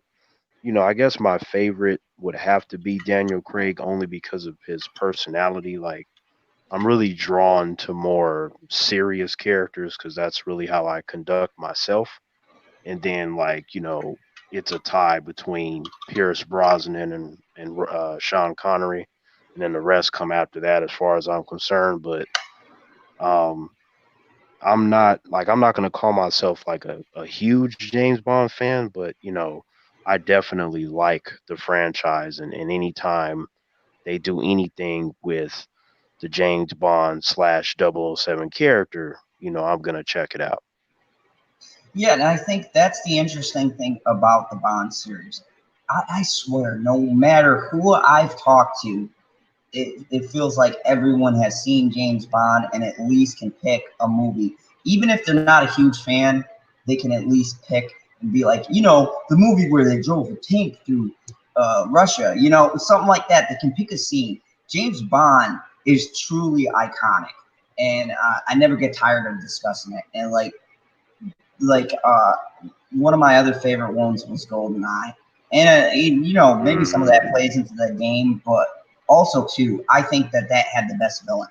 Like Sean Bean as the villain was so great. Like he's one of my top James Bond villains. And I think that's what is interesting about James Bond is even people who say they don't like him, they could still name you a James Bond movie. Be like, yeah, that's not my thing, but I did see this. Well, I would definitely say, I agree with you in terms of him like being one of the top ones, but I don't know, man, like that villain from Skyfall, like the stuff he was doing to Daniel Craig's Bond, I'm like, if you can do something to that Bond, I gotta put you at the top. Because to me, that's the most threatening one. So you gotta come at that one in a particular kind of way with intellect and physical prowess. I agree with that, but at the same point, I think it hurts a lot more when you're betrayed by your best friend who's supposed to be 006. Right, yeah. Yeah, that's very true. That's why I'm like, hey, I can roll with that. But see, that's the great thing about these films. It feels like to me, no matter who you talk to, what the background, anything else, this is a movie franchise that besides the Star Wars, seems pretty iconic and well known. A lot of people know, even the newer generation knows, like a Star Wars, and it fascinates me because think about it. What other movie franchises transcends that long, that has that many movies and still has a strong base? You can't name a bunch of franchises off the top of your head. I can name one. It's not as long, but it keeps reinventing itself and finding a way, and that's the Fast and the Furious. God only knows about how that. Man, when I saw that first one in middle school, I never would have thought it would still be going, and I would care this much about it too. On top of that, but to slightly add on to what you were saying about the best friend betraying you and everything, while I can roll with that, like I said, the thing is, if someone close to you betrays you, right? Like because they are close to you, you know that person, right? Like once you get over the heartbreak, the pain, the rage, whatever so have you, you understand what you need to do to deal with that person. But if you don't know the person you're dealing with, to me, that's always just 10 times the trouble. Because how do you approach a situation where you don't really know your opponent? Like almost at every turn, it's a surprise with how they're going to attack you or who they know, who they can get to attack you, and then they attack you. You see where I'm going with this? I'm not gonna lie. The thing that stands out to me in that movie was when M goes to her building and that shit blows up. Like she's rushing back, and then she gets that message, and then boom, you see the building blow up. That was a pretty like shock where you knew, man, this is not like the other Bond villains. Like he Right, hit them at home. right. That's right. And that's what I'm saying. Like, I'm not saying that I, want a friend to betray me because I don't like betrayal in general, but I would much rather deal with someone I know than someone I don't. Like, just from a battle standpoint. Like, And Curtis YZ, I do agree, Salas is the weakest one, but I like the aspects of it. I just didn't like the villain. I thought the villain dragged that movie down. right. Yeah, Quantum of Solace is definitely the weakest one, but there's still aspects of it that's entertaining. Like Daniel Craig's run. Like at worst, you have okay films. Like I don't think any of the ones that he's done are bad. So you got great with Casino Royale, you got okay with Quantum of Solace, you got great with Skyfall, and then with Spectre, that's all right. That's how I view those four. And the thing is, even with Bronson's run, you could just pick out a bad film. Like, I didn't like the one with Halle Berry. Everyone likes that one. Oh, everyone hates that one. I thought I thought it was okay, but like, You know what? It just crossed my mind. One reason I really like Casino Royale is because of Ava Green. Yeah. Yeah. She was a good Bond Ava girl. Green is hot. I like it. yeah, she's something else. So that's like a head nod right there. Like, yep, clean the glasses together. Not to mention, too, I like the way she played it. You can have the sassy, girl is going to sleep with Bond at the end of the film, but she played it, like, really well. Like, I thought, man, Bond's having to put in some work with her. She's not going for the suave charm, Normally, just like, bam, right off the bat, Daniel's already in bed. Like, he had to put in some work. And he wound up falling for her. So, yeah, that's something that should be automatic when it comes to any kind of James Bond film. You want the girls to be on point. You want whoever they selected to be James Bond to be on point, and you got to hit that intro with the song and stuff like that. That's always got to be on point too. And then after that, find some kind of intriguing villain to some kind of degree for him to fight. But yeah, those are the things that you definitely want to get right. Without a doubt, I like what Curtis likes. Are y'all ready to have a Bond man come? Oh, no. Don't go woke. I know there's been talks, and I know I brought this up before. I'm glad that they're actually, like, confirming that, like, Craig's doing it. There's still a big question around who he's passing the torch on to. And, they ain't going to say nothing. They're probably not even going to say nothing at the end of this movie. We're probably not going to get an announcement until, like, 2 years later or something. I don't know. They always take their time with their selection. This one in particular has been pretty long. I mean, a part of me is like, I think they're just going to reveal it when we go to see it. Everybody's going to be looking at rumors and stuff, but I think we're not going to find out until we see it. And a part of me thinks it's going to be the whole, we're all going to break out in these cheers and it's going to be amazing. And the other part, I don't think it'll be bad, but it'll be more like, I'm not sure about this one. It's like, it's going to be one of those kind of reactions is what I feel at the moment. But I think it's going to be Idris Elba. That's better than doing the whole whatever her name is, the black female that they're trying to do. Because I'm like, because I don't care what no one says, because I keep hearing humans say, well, the 007 title can belong to anyone. I'm like, out of 50 some odd decades, the 007 title has belonged to a man named James Bond. So emphasis on the man, like that's just how it's been for over 5 decades. So you're not going to sit there and tell me that this title can go to a girl, a dragon, a little kid. Like, come on, man. What do you think, LB? You ready for a woman Bond? No.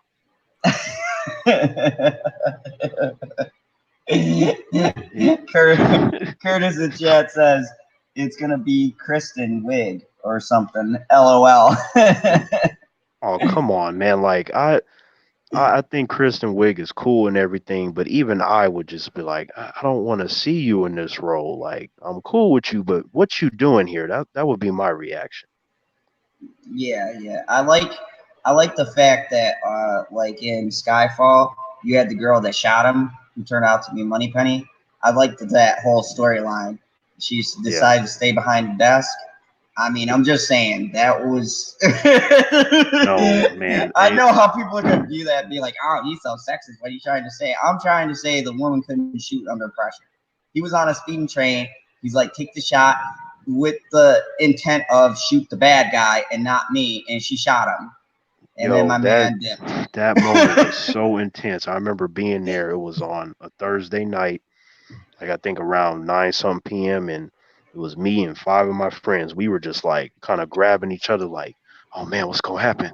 Oh, are they gonna get him?" And then when she shot him, I think we just stopped breathing. It just didn't make no sense. We started breathing again because we didn't want to die before we finished the movie, but like it was just very intense. I was like, they shot Bond. Like you can't. I mean, he not gonna die, right? Because it's still the beginning of the movie. I was Oh, concerned, so let me get this straight. You was at the movie theater holding on to your friends? man. Like, no, look, like it was just that moment when I just grabbed him. I'm like, yo, they not gonna do this. It's gonna be okay.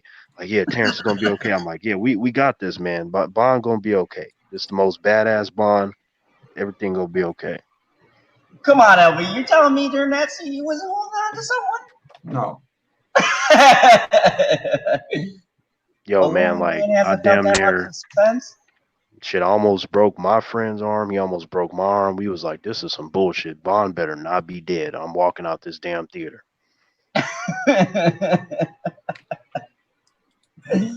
Curtis Lacey said, laugh my ass off. I kind of was too. Super chat from Mega Jetty. He says, don't forget that Bond is a character from a novel, so to make Bond a woman would be to burn the book like the Nazis. Damn. Took that serious. Yes. Wow. That was deep, man. That's accurate. Yeah, so that's the Bond info. Wanted to touch on it. It's close to my heart, so I'll keep everyone updated here on the channel as we get closer to James Bond release. I'm gonna have coverage. I might do a little Bond stream. Who knows? You never know what's gonna happen in the fandom zone. But one last article I want to share with y'all before we call, because god damn, it's like I found this funny because this restaurant exists around my way. I don't know if you guys got this. I like to think you do, but Jimmy John's. They are, and I found this funny because of the whole everyone calling for boycotts. They say calls to boycott Jimmy John's resurface over elephant photo in a sandwich. What? I kid you not. When I saw this, I'm like, I gotta read this and find out what's going on. So, Jimmy John's is trending on Twitter, and it's not because of the chicken sandwich wars or its free house contest. The hashtag boycott Jimmy John's was trending Friday with calls for a boycott of the sandwich restaurant after a photo of the company's founder and Jimmy John landed with an elephant he killed resurfaced. The photo itself is old and has frequently made the rounds on Twitter. On Friday, Star Wars actor Mark Hamill retweeted on April 19th and wrote, thumbs up to a boycott of all Jimmy John's restaurants. Why, Mark? Why? Are you like not busy shooting the next Star Wars, man? What's going on? Brother Nature, who has tweeted a Twitter follower of 2.3 million, also retweeted the April tweet and wrote, we boycotting Jimmy John's. The tweet has been retweeted nearly 6,000 or 65,000 times and liked more than 175,000 at 2:45 p.m. Eastern, 11 hours after it posted. Twitter users at Diamond Joe 1985 responded to Brother Nature's tweet with a plea. Please learn about African wildlife conservation before boycotting anything and making assumptions. Every damn time one of these pics pops up, people go crazy and don't have the slightest clue about the entire process. At Diamond Joe 1985 tweeted to Born Nature, which he retweeted, and the actual benefits behind this type of hunting. Please learn about wildlife conservation. Oh, that's his tweet. In 2015, the Chicago Tribune reported that Luton, God, I butchered that, acknowledged a misconception about him is that people still connect him to the photos of him posing with elephants, rhinos, and other endangered animals he shot. I choose to hunt and I choose to fish, Bunn told the paper. Everything I've done has been totally legal and the meat has been eaten. If not by me, then by someone I'm with. I don't hunt big African game anymore. So this is stupid. Like, anytime, you know, these things come out with these hunting expeditions and stuff, these people jump on it like, oh my God, they're killing endangered wildlife. And now they're saying because this one guy who's the owner is hunting, that we should all boycott Jimmy John's because they're all encouraging us to go out and hunt an elephant. How many people here are going to go out and hunt a goddamn elephant? I know I'm not going to. I've been to Africa. I was trying to steer clear from elephants. They're big. Honestly, I've never heard of this establishment. It's a sandwich place. Think of it like a high-end Subway. Oh, okay. A high-end Subway. Wow. Yeah. They look the exact same. It's just different branding. I say Right. high-end because their sandwiches cost a fuck ton. I'm not gonna go out and kill any animals. That's not what I do. But would you boycott an establishment because the owner went to hunt, what I assume legally, and got an elephant and is post a picture about him hunting this elephant? And would you be like, oh, down with that food chain? No, because I wouldn't do that for that. I'm not really into boycotting stuff. Like, so the answer is no. LB, what do you think of this foolishness? I think the fact that this man runs a sub place which has meat in their food and people are boycotting a man that sells meat for hunting an elephant legally is absolute ridiculous foolishness and buffoonery. Right. It's like And this is real. Like, this not. no, it's real. It's real. I kid you not, man. I'm on the Twitter and I see these ridiculous things. It was from the U.S.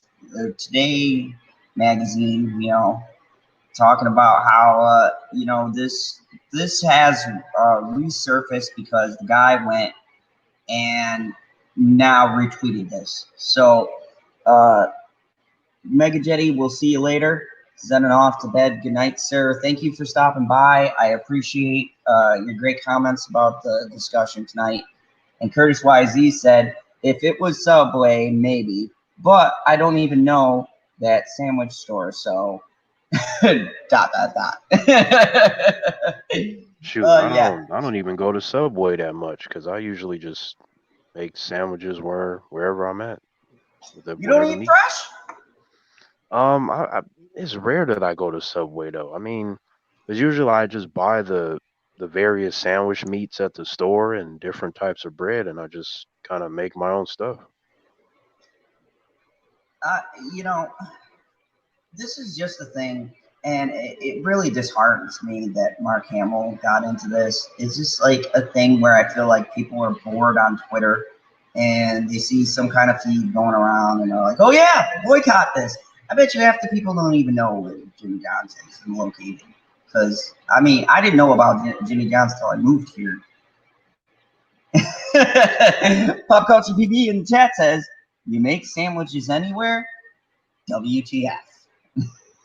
Well, yeah, if I'm at my house, a friend's house, I mean, humans tend to have like meat and bread. At least I would fucking hope so.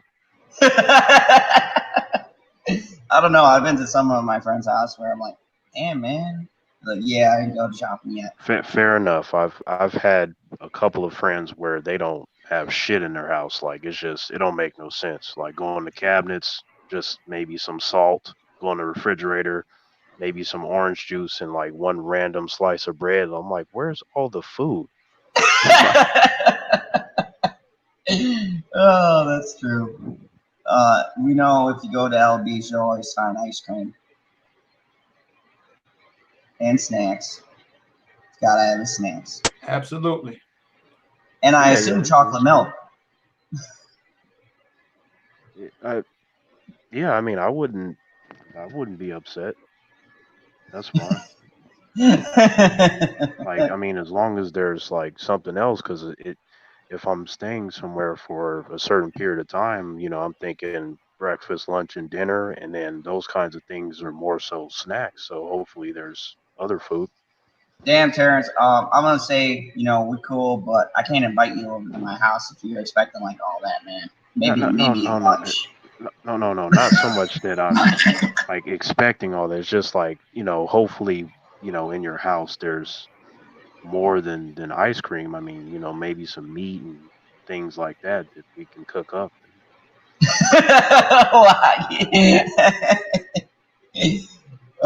I Oh, mean, like I said, I love that stuff, but when it's time for like a meal, like I'm thinking like of a meal, like whatever, like I said. see, you'd have to be going to my mom's house because she got that mentality. Like when people come over, uh, there just always happens to be someone cooking, even if there isn't. She'd be like, "Yeah, I was just gonna put some ribs on and some steak and some Yo, hot dogs." and that's definitely good for my training too. Like when my friends be like, when I'm like, what we gonna eat, and they come out with some pie or something, I'm like, that's dope and everything, but is there any kind of like rice or vegetables or steak too, or just the pie by itself? Like, Hey man, you're going on the high end. I don't know if I got steak in my house. it don't have to be steak. I was just throwing it out there. Like I said, just like a meal in itself. Like, we ain't gonna just live off of cookies and shit. We gonna need something of substance. Oh man.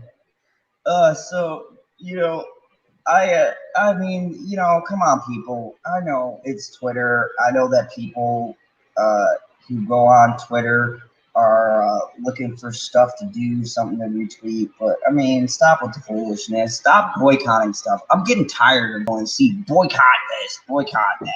Don't you people got anything better to do with your lives than sit there and champion a cause that half the time you don't know about or you don't care about? You just see like You 1,000 threads and you're like, yeah, let's boycott them.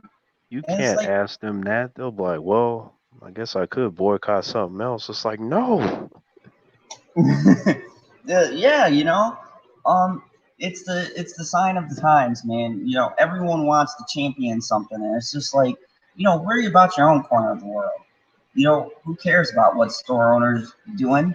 And you probably don't even go to the store. You can't tell me everyone who's boycotted or claimed that they're going to boycott and retweet this post all even know the goddamn store. I know that because I didn't know Jimmy John's till I moved to Wisconsin. You didn't have that in New York. So, I mean, it's ridiculous. I know half you people don't even know what the store is that you're Right. boycotting. You just see someone shot an elephant and you're getting up in arms. Oh my God, wildlife. Blah. Right. I Come mean, on. I like I said, I don't boycott stuff and I don't even really join movements per se. I guess I have to fully believe in it to be part of it. Not just because everybody else is doing it or whatever. Yeah, take up a cause that means something. I'd rather personally, see Disney burn to the ground myself. I hate Disney, but then they come out with this D23 nonsense, and I'm like, oh, they got me hooked again. Fucking Disney, you Well, I know? mean, Yeah, I'm not a fan of Disney either. Like it's just more of like if they're doing Star Wars, they happen to own it, and Marvel. Like I don't really consider those like original Disney properties because they were around before that. But that's what I care about the most. Yep, it's you're taking the good with the bad, and I hear you, Curtis. Curtis brings up a good point. He just wants Disney to do better, and like here's the thing. Just by Iger's statements and the things that we read and stuff like that, uh, from when I was a kid till now, Disney feels very different. They feel very corporate. They got a very cold, calculated way of that they're approaching things now. And what I think they need is passion. They need passion. They need that spark that they had when they were making things, from scratch. The 90s when they were releasing the animated stuff and the original movies and content that they were making, where you saw Right. people who gave a shit about what they were writing, what they were doing, what they were drawing. It feels Mm. different than the 15 fucking reboots we'll see this summer and winter. Well, I'm not sure that they're the void of passion per se, but I do believe that there are a lot of assholes that care about a lot of money and stuff like that, and that is so big that maybe it can eclipse whatever passion that remains. Yeah, but Terrence, even in this last year, or and we're taking Marvel out of this. What have you seen? What original Disney product that you can see that you can look at it and go, whoever made this had some passion behind it. Um, like original, like no reboots, remakes, none of that, right? Yep, something uh, original, done with heart. You know, something Um, unique. n- Nothing comes to mind, but like even with these like remakes and reboots, I'm like when I watched the all these films that came out like Aladdin and Lion King and all that kind of stuff, I'm like, okay, I can see what you guys are doing, but this isn't good enough. It's like it seemed like they had a couple people in that office room during the discussion, and you had a couple people that had some good ideas and where to go, and then everybody else took over. Like they got outvoted by all the assholes and stuff. So I'm like, I see little nitbits and smidgets of potential and stuff like that, and it's just not, you know, fully realized. LB, I would pose the same question. Have you seen anything with passion, substance, something that has a spark of creativity? From Disney? Yep. No. I mean, the last original Disney movie I remember them making was, I forgot the name of it, but it was that movie with Lupita, and it was the Print Catway movie or something Catway. But and then they didn't even promote it. I don't count Tomorrowland as an original property because it's based off of a ride. Right, true. But like, I mean, a lot of their movies that are original, like say for example Tomorrowland, they flop because their budgets are way too high, and they just don't know how. Disney has a problem marketing original stuff like that's not an animated movie, like live action stuff. They have problems marketing those. Yeah, I mean, look at the way that Yeah. they did Dumbo. That was very poorly marketed. And I did a review on it, and I remember saying that even though it was a remake, I actually liked it because I kind of liked the direction they took with the story. It had a lot of good elements in it about family, about war. Those things spoke to me from a soldier perspective and understanding the character that Colin Farrell was playing and coming back home. And I liked that they put that dynamic in. Like, he lost his wife, he has 2 kids, he's dealing with trying to make money and trying to foster their hopes and dreams and guide them. I thought that was a good direction. I thought that was cool. They put that in a Disney movie, and that a lot of those things were getting back to what Disney used to do, where they could do a kid thing, but put some adult stuff in there that you'd be like, oh, okay, that's kind of awesome the way that they did that, you know. But it didn't hit. You know, it didn't make as much money as you would think, and that's, like you said, LB, that's the problem. They have a hard time marketing these things, and even a harder time without, you know, playing off a huge name. Yeah. Like, I mean, Aladdin, for instance. You take Aladdin, that name out of it, what you really got in that movie? I mean, it sold on its weak. Aladdin was weak. So was Lion King. Dumbo was okay. Like Lion King, same thing. You take out how iconic Lion King is and how woven into the culture that name is. You take that out, and it's just a story about CGI lions and poor looking CGI. Well, not poor looking. It's a visual masterpiece. The movie looks good, but it just the animals don't have any emotion in their face or their voices, so it comes across as flat. Exactly. With the exception of Timon and Pumbaa, they were by far the best thing in that movie. Every other character was trash, including Scar, Simba, all of them trash. Exactly, and that's the same thing. Even when they give it glowing reviews, what's the first thing you hear? Timon and Pumbaa were excellent. Actually, I'm sorry, not trash. Dog shit. Continue. You know, and I pointed this out with seeing it. It's like the camera work is nothing like the animated series. The camera work isn't even dynamic. And I want to know how your animated product can have more of a dynamic shots than your live action. I would think that would be reversed. It's easy because they did an entire movie that's CGI with animals. Yeah, but I just saw what the hell did I just watch that trailer for Lady and the Tramp, and those dogs have more emotion than anything that I saw in The Lion King, and their voices and they're real dogs.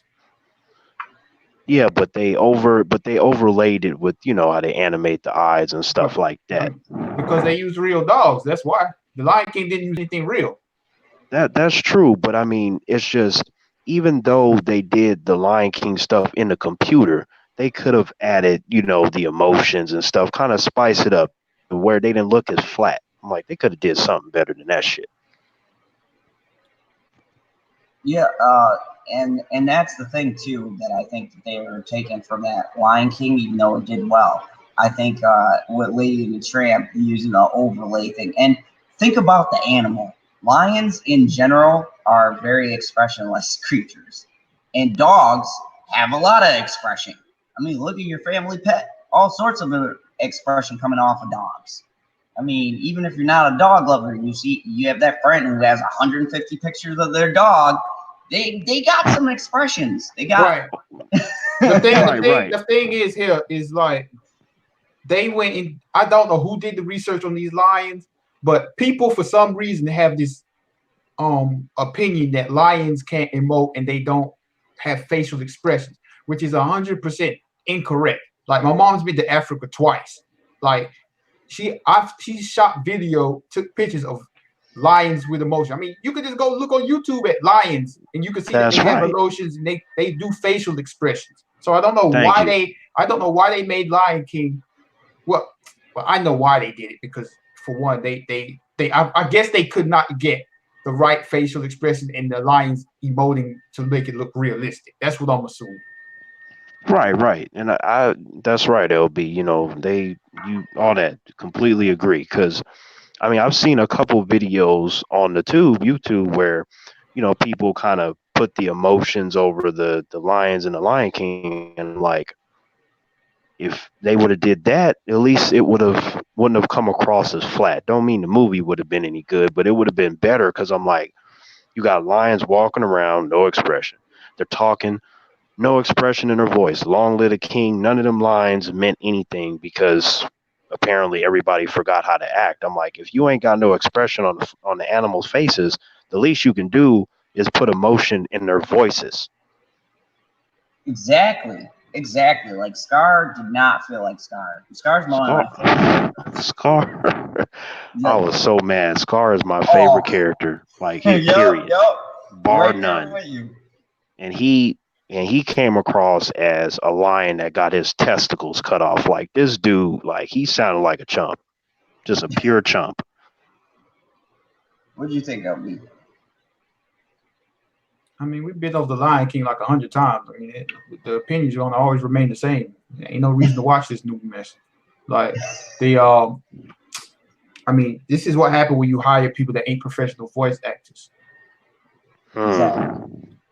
I mean, shit, like, a lot of humans, like, we've already been over this, like LB said, but, like, man, they're just like, oh, it's so great. And they thinking about the animated movie, and that's not really fair to give your judgment for this particular adaptation that's an insult to the animated movie with how flat it is. Yep. Even with Aladdin, like, people tried. There were live shots. Right. Aladdin to me is definitely better than The Lion King, even though I thought that was okay. Like, I don't hate it, but it was just mediocre. I'm like, I don't have to ever see this again. Like, the characters, to me, the best thing in the movie was, I would say, the genie and Jasmine. Everybody else can kiss my ass. I mean, and that's the problem because the movie's called Aladdin. Just like the Lion King. The movie's called The Lion King, but no one's talking about Simba at all. Right. Well said. I said the same thing. Like, I'm like, that's a damn shame. And, like, I'm sitting over here talking about, like, Timon and Pumbaa. Ain't said nothing about no damn Simba, Mufasa, Scar, nobody. Nala, nobody. Talking about Aladdin, he, like, one of the weakest characters in the movie next to Jafar. I'm like, how you mess up Aladdin and Jafar? And his name is on the title. Like, come on now. Fail. So, to wrap this up, that is why, like, when I approach the D23, I'm going to cover it because, it's news and it's what we do on the late night talks. We cover entertainment with a satirical spin, but, with D23, they're rolling out a lot of impressive stuff, but the problem is not going to be, oh, they don't got a wealth of things to throw at us. It's going to be, okay, how are you going to execute all of these plans that you have? And they're rolling out a lot. The big question is, where's your hook going to be? And I mean, you're a brand new streaming service. You can't come out the gate and provide garbage. You're going to be competing with big dogs. Right. So you better come with you're right. You gotta come with the A game, because if they don't bring the A game, man, there's salty Star Wars fans, and there is leery MCU talk. So I mean, they gotta step up the game with these releases. To be honest, like, even though I like the recent Star Wars movies, like, even I said that The Mandalorian looks way better than those movies that I saw Star Wars. Like, so considering that I've heard so many Star Wars fans say that you can't get any worse than Last Jedi, I'm like, they have no reason to worry if that's how they feel. Because The Mandalorian can only go up in terms of making better Star Wars content. If they really feel that way, all the shit I've been hearing, what you worried about? You said The Last Jedi is as bad as it gets. Welcome, Pete. Hey, what's up, PV? How's it going? Hello. You guys having a good night? Yeah. Man. Yeah, I'm glad you're here, man. It's swell. That's good to hear. Yeah, glad to have you here, PV. Yeah, I was. What were you talking about specifically? Because I always miss out on a couple minutes when I'm switching from just listening to jumping in. I know Terrence I was was talking talking about- about something. No, I was just saying that since a lot of individuals that are Star Wars fans, they think that The Last Jedi is as bad as it can get, then there's no reason is. to worry about The Mandalorian. Like, it just, if that's how they feel, I'm like, it can only go up from here. No, well, I mean, I will debate anybody on that. Just because you think that it's as bad as it can get, it can still get worse. That's Right. like, Well, I mean, I don't feel that way, but yeah. You get shot up with a bunch of nails, and you're like, well, this is as bad as it can get. And then you stub your toe. You go, no, I was wrong. I guess it could get worse. Well, I mean, to me, like the Mandalorian trailer, it does look great, and at this moment in time, I'm didn't not watch it concerned. Oh, well, I'm not concerned about the show like being bad. So yeah, we'll see. we talked about LB did a trailer reaction that I watched earlier before the stream. I watched it in the day because You perused it? no, I watched the whole thing. He had some great points about it. Towards the end, he was talking about how it looks good, but so did The Last Jedi and Force Awakens. So Okay. Well, Yep. thank you. That's exactly true. Everybody was excited for The Last Jedi at the trailer stage. Not so excited for it anymore.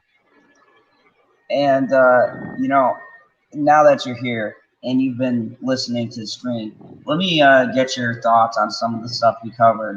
What do you think about the D23 and the rollout? What out of everything that we talked about got you the most excited? Just with D23, like the Marvel stuff, the Obi-Wan confirmed, Mandalorians, all that. Well, so what the three big things was Obi-Wan, the Mandalorian, and the Avengers Campus. Yep. The last one. The Avengers Campus. Well, I mean, if it's going to be some awesome park and not some pile of shit park, yeah, that'd be awesome. Yeah, from what I was looking at, and you saw me pull everything up, man. That if No, I it holds. Oh, you didn't see me pull up the campus and what it looked like. I mean, I might have seen one shot. I was listening more than I was watching. Oh, Bring it up again. What's that? Bring it up again as you're talking. Unless you can't walk and chew bubble gum. No, I can walk and chew bubble gum. Ooh, super villain stepping up. Yeah. And one thing I did give over it is it looks a lot cleaner now. LB brought up a great point. He said they had some interesting looking design pieces for Galaxy's Edge, and we all saw how that turned out. So I'm gonna do some screen share magic here, so we can get you up to speed with the design. And I'm saying, if the design holds out like this, it'll be a very exciting. So here's what the campus looks like. You got the Quinjet right here, which is like their version of what Galaxy. Zoom in more. Or yeah. There you go. Beautiful. So right in here you have the Quinjet. Right in here you have like the main campus building where Webb is, the new initiative. I forgot what the hell this building is. What the hell is Webb? Webb is the story goes that Spider-Man, Tony Stark, and Pym formed a thing for you to make new gear from used tech. So this campus is going to hook up with their other established stuff. So there's the map where you can hook up with other things that are related to the world of the Avengers, like the Stark Expo in Hong Kong, and there's something in Paris too, the Avengers Campus in Paris. It'll link together. Okay. And I don't care about that necessarily. What about the rides or the now that's experiences per se? now this is web, and I'm gathering it'll have something with you finding or using tech of some kind. Oops. What the hell? Uh-oh. There we go. There's some of it. Let me go back here. Oh, take me out of this. Intriguing. Hold on. I gotta get Half a back into picture. Sounds about right. it. So, okay. There's, let me see. There's a ride here. I gotta find where it was, but it's some kind of interactive ride. They're very vague on what it's going to be. The rumors are the ride is some kind of interactive shooting game. The images around the theme park pavilion at the convention offer more hints. There's some kind of open house tease outside of the ride. So I don't know if this is necessarily it. Well, I mean, if they're doing an interacting shooter game where I get to shoot along with Phil Coulson, that'll be fantastic. This right here is your little spider drone helper. Spider drone? Spider bot? Yeah, Spider-Man. What Yeah, does it, Spider-Man okay, has. but what does it do? Or It's is it supposed just to like, link up. go ahead. It's supposed to link up with him.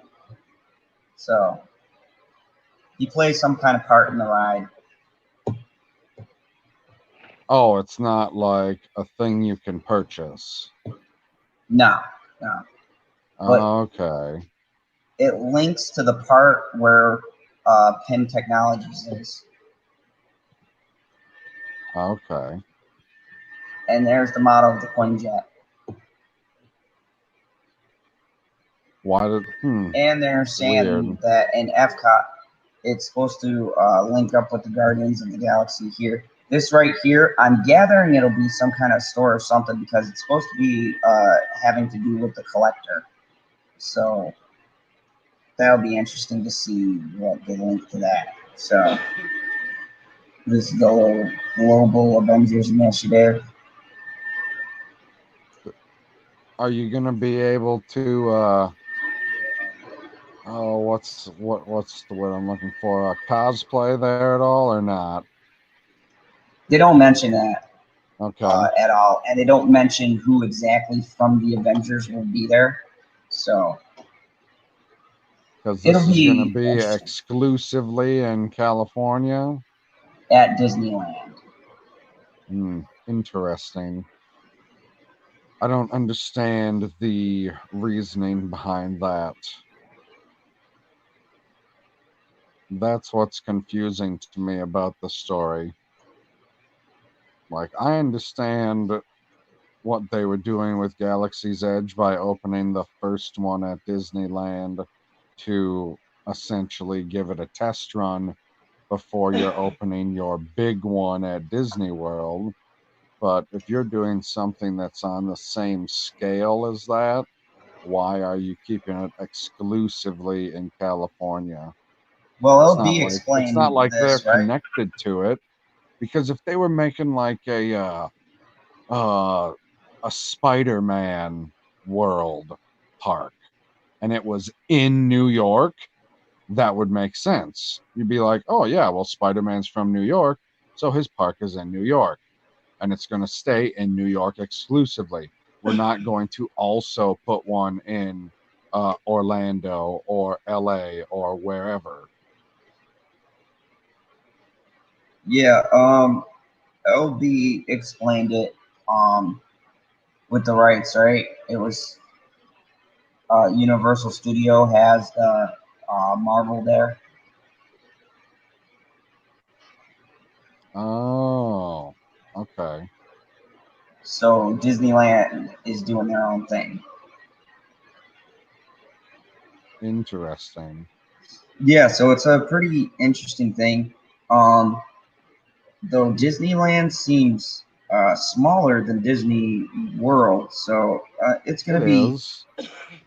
Yeah, I'm curious to see what the scale and the layout is gonna actually be. What I it's all wonder going what. to look like. Yeah, I wonder what their equivalent to building a lightsaber is going to be. I hope it's a hell of a lot better than what we saw at Galaxy's Edge. Well, I mean, what could somebody build? It's not like you could build a toy Iron Man suit that you could wear. That's not going to work. There's not a whole lot of things that go with characters where you could sit there and build one. Like a lightsaber was something that makes perfect sense to make as an attraction per se and have people build it. And then you take it home with you. I don't know what they're going to have similar to that with the Avengers. You're going to have people paint a shield. Yeah, that's points I never thought of. Like, they say you're going to be able to take tech from like old used tech, and you craft it yourself into something, but they don't explain what. Like, what's the hook? What are you going to be building, using, things like that. So it'll be interesting. They said they're going to do more of a reveal on Sunday. So I guess we're going to have to stay tuned. Right. So they didn't give the rough date of when this portion of the park was going to open. Said sometime in 2020. So they didn't give a specific. That's a pretty rough date. Yeah, they didn't give a specific month, day, year. I didn't see none of that in the article. So I'm gathering they're going to release more info on Sunday. Because, yeah, I mean, that's something where you can be doing construction to rebuild or repurpose stuff that you have at the park. And as long as you don't put up a sign saying, you know, Captain Marvel thrill ride, higher, further, faster ahead, people won't know what it's about. Oh, I have Captain Marvel walking. Is she going to be there? Oh, I hope it's the hot one we saw. I'd be all right with her.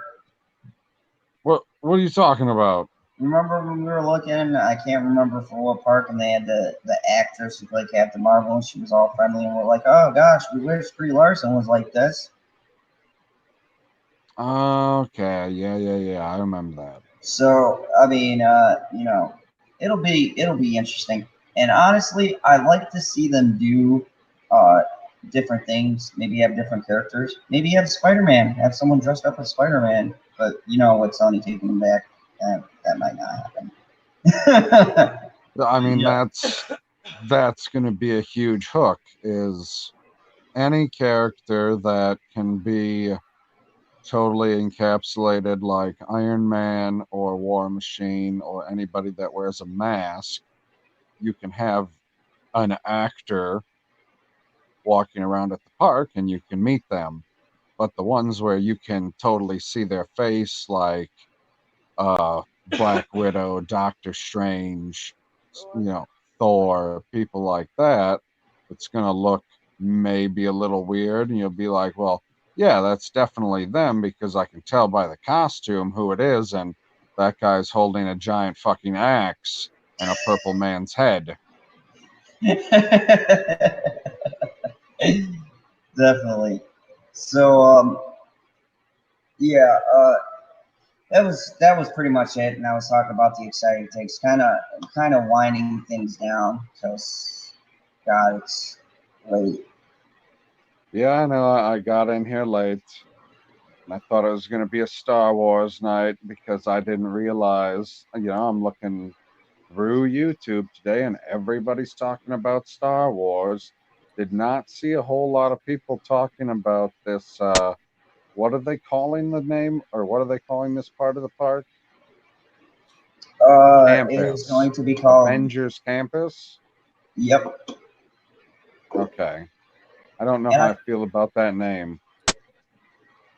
Yeah, and I wanted to cover it because of that fact. Like I knew What everyone we're was gonna going to have cover like kids go in there and they'll be like, "Yep, I've made it through the Avengers Campus. Now I can fight crime," and then get shot by some guy in a gang. it. That's highly possible.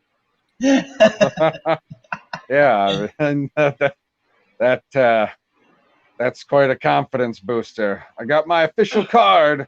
I'm an Avenger. Yield, citizen.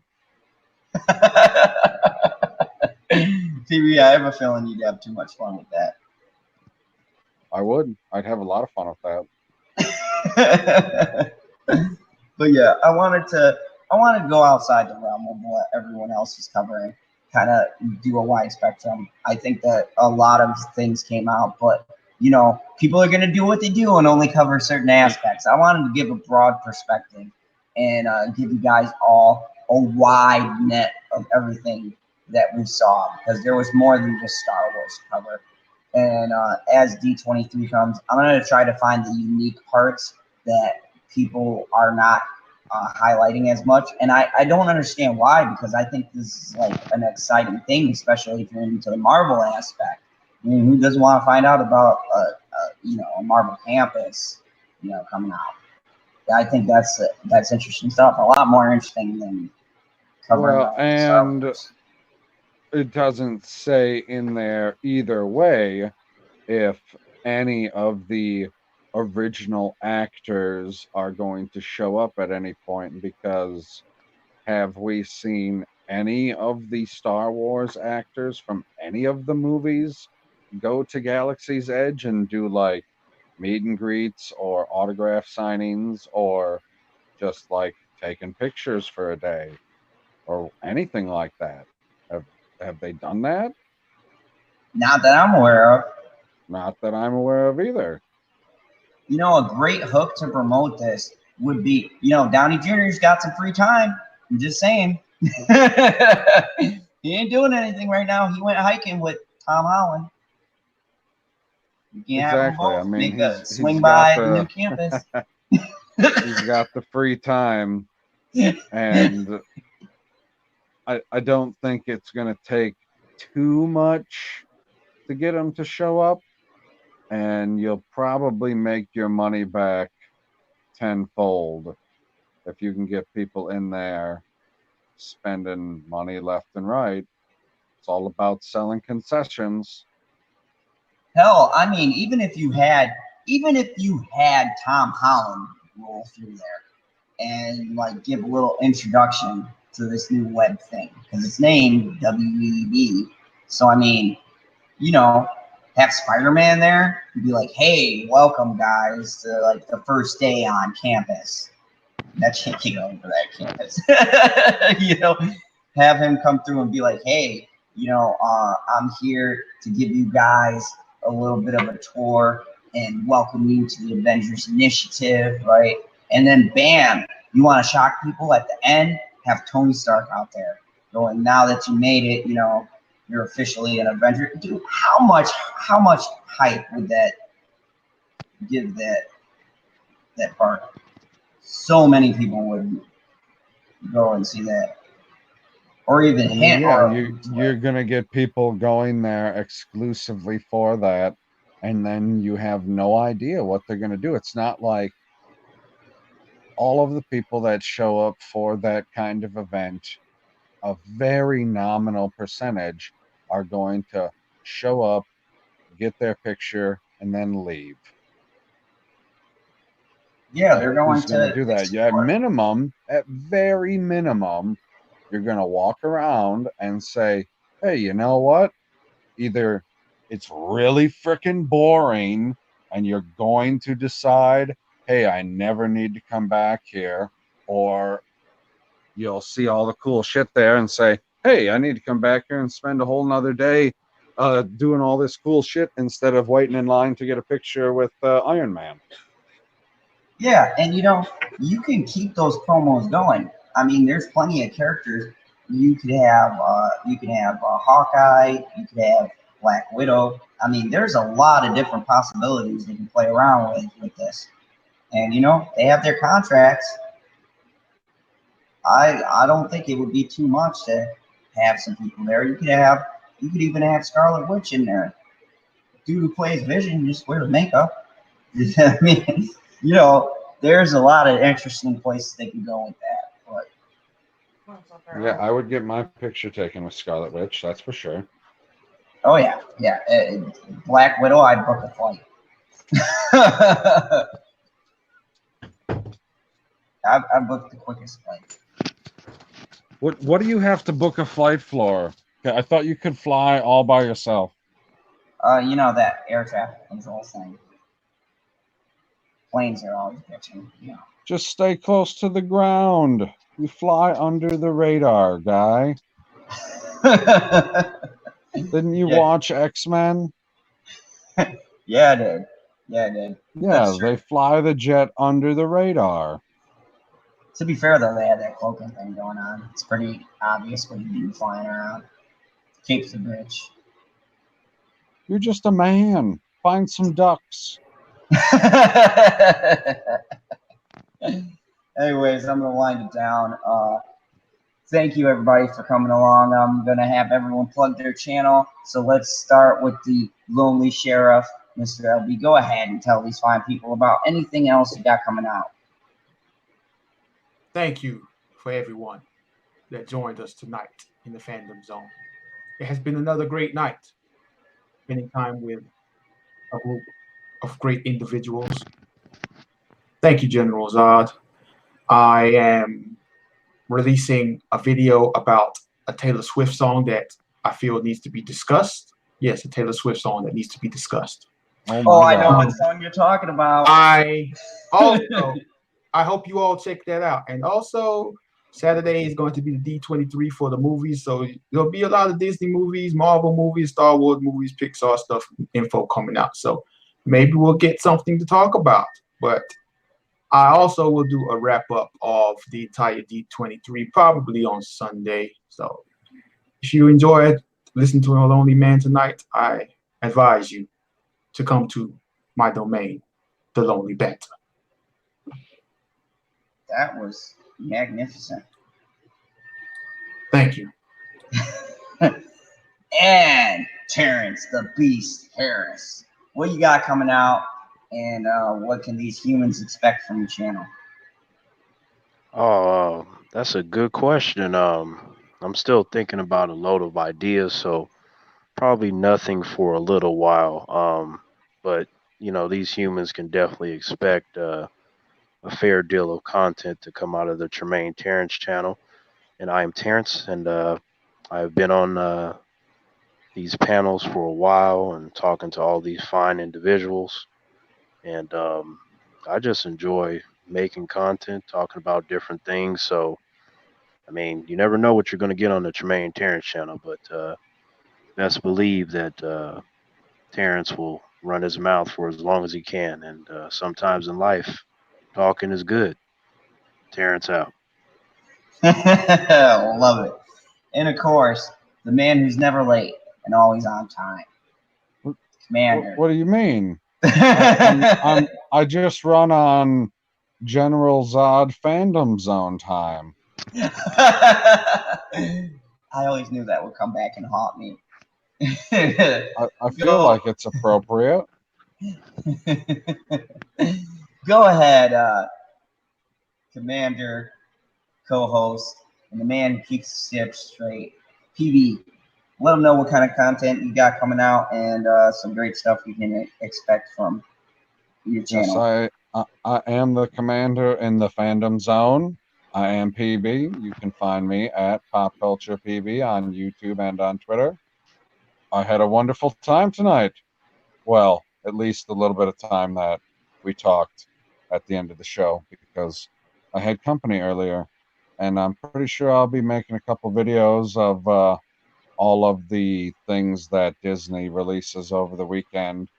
I think I'm going to talk about The Mandalorian a little bit. I still have to watch the trailer because apparently I'm a day behind because I'm running on Fandom Zone time. And if anybody is curious as to why my icon is yellow, they need to go check out the Rookie Critics episode 3, The Quest.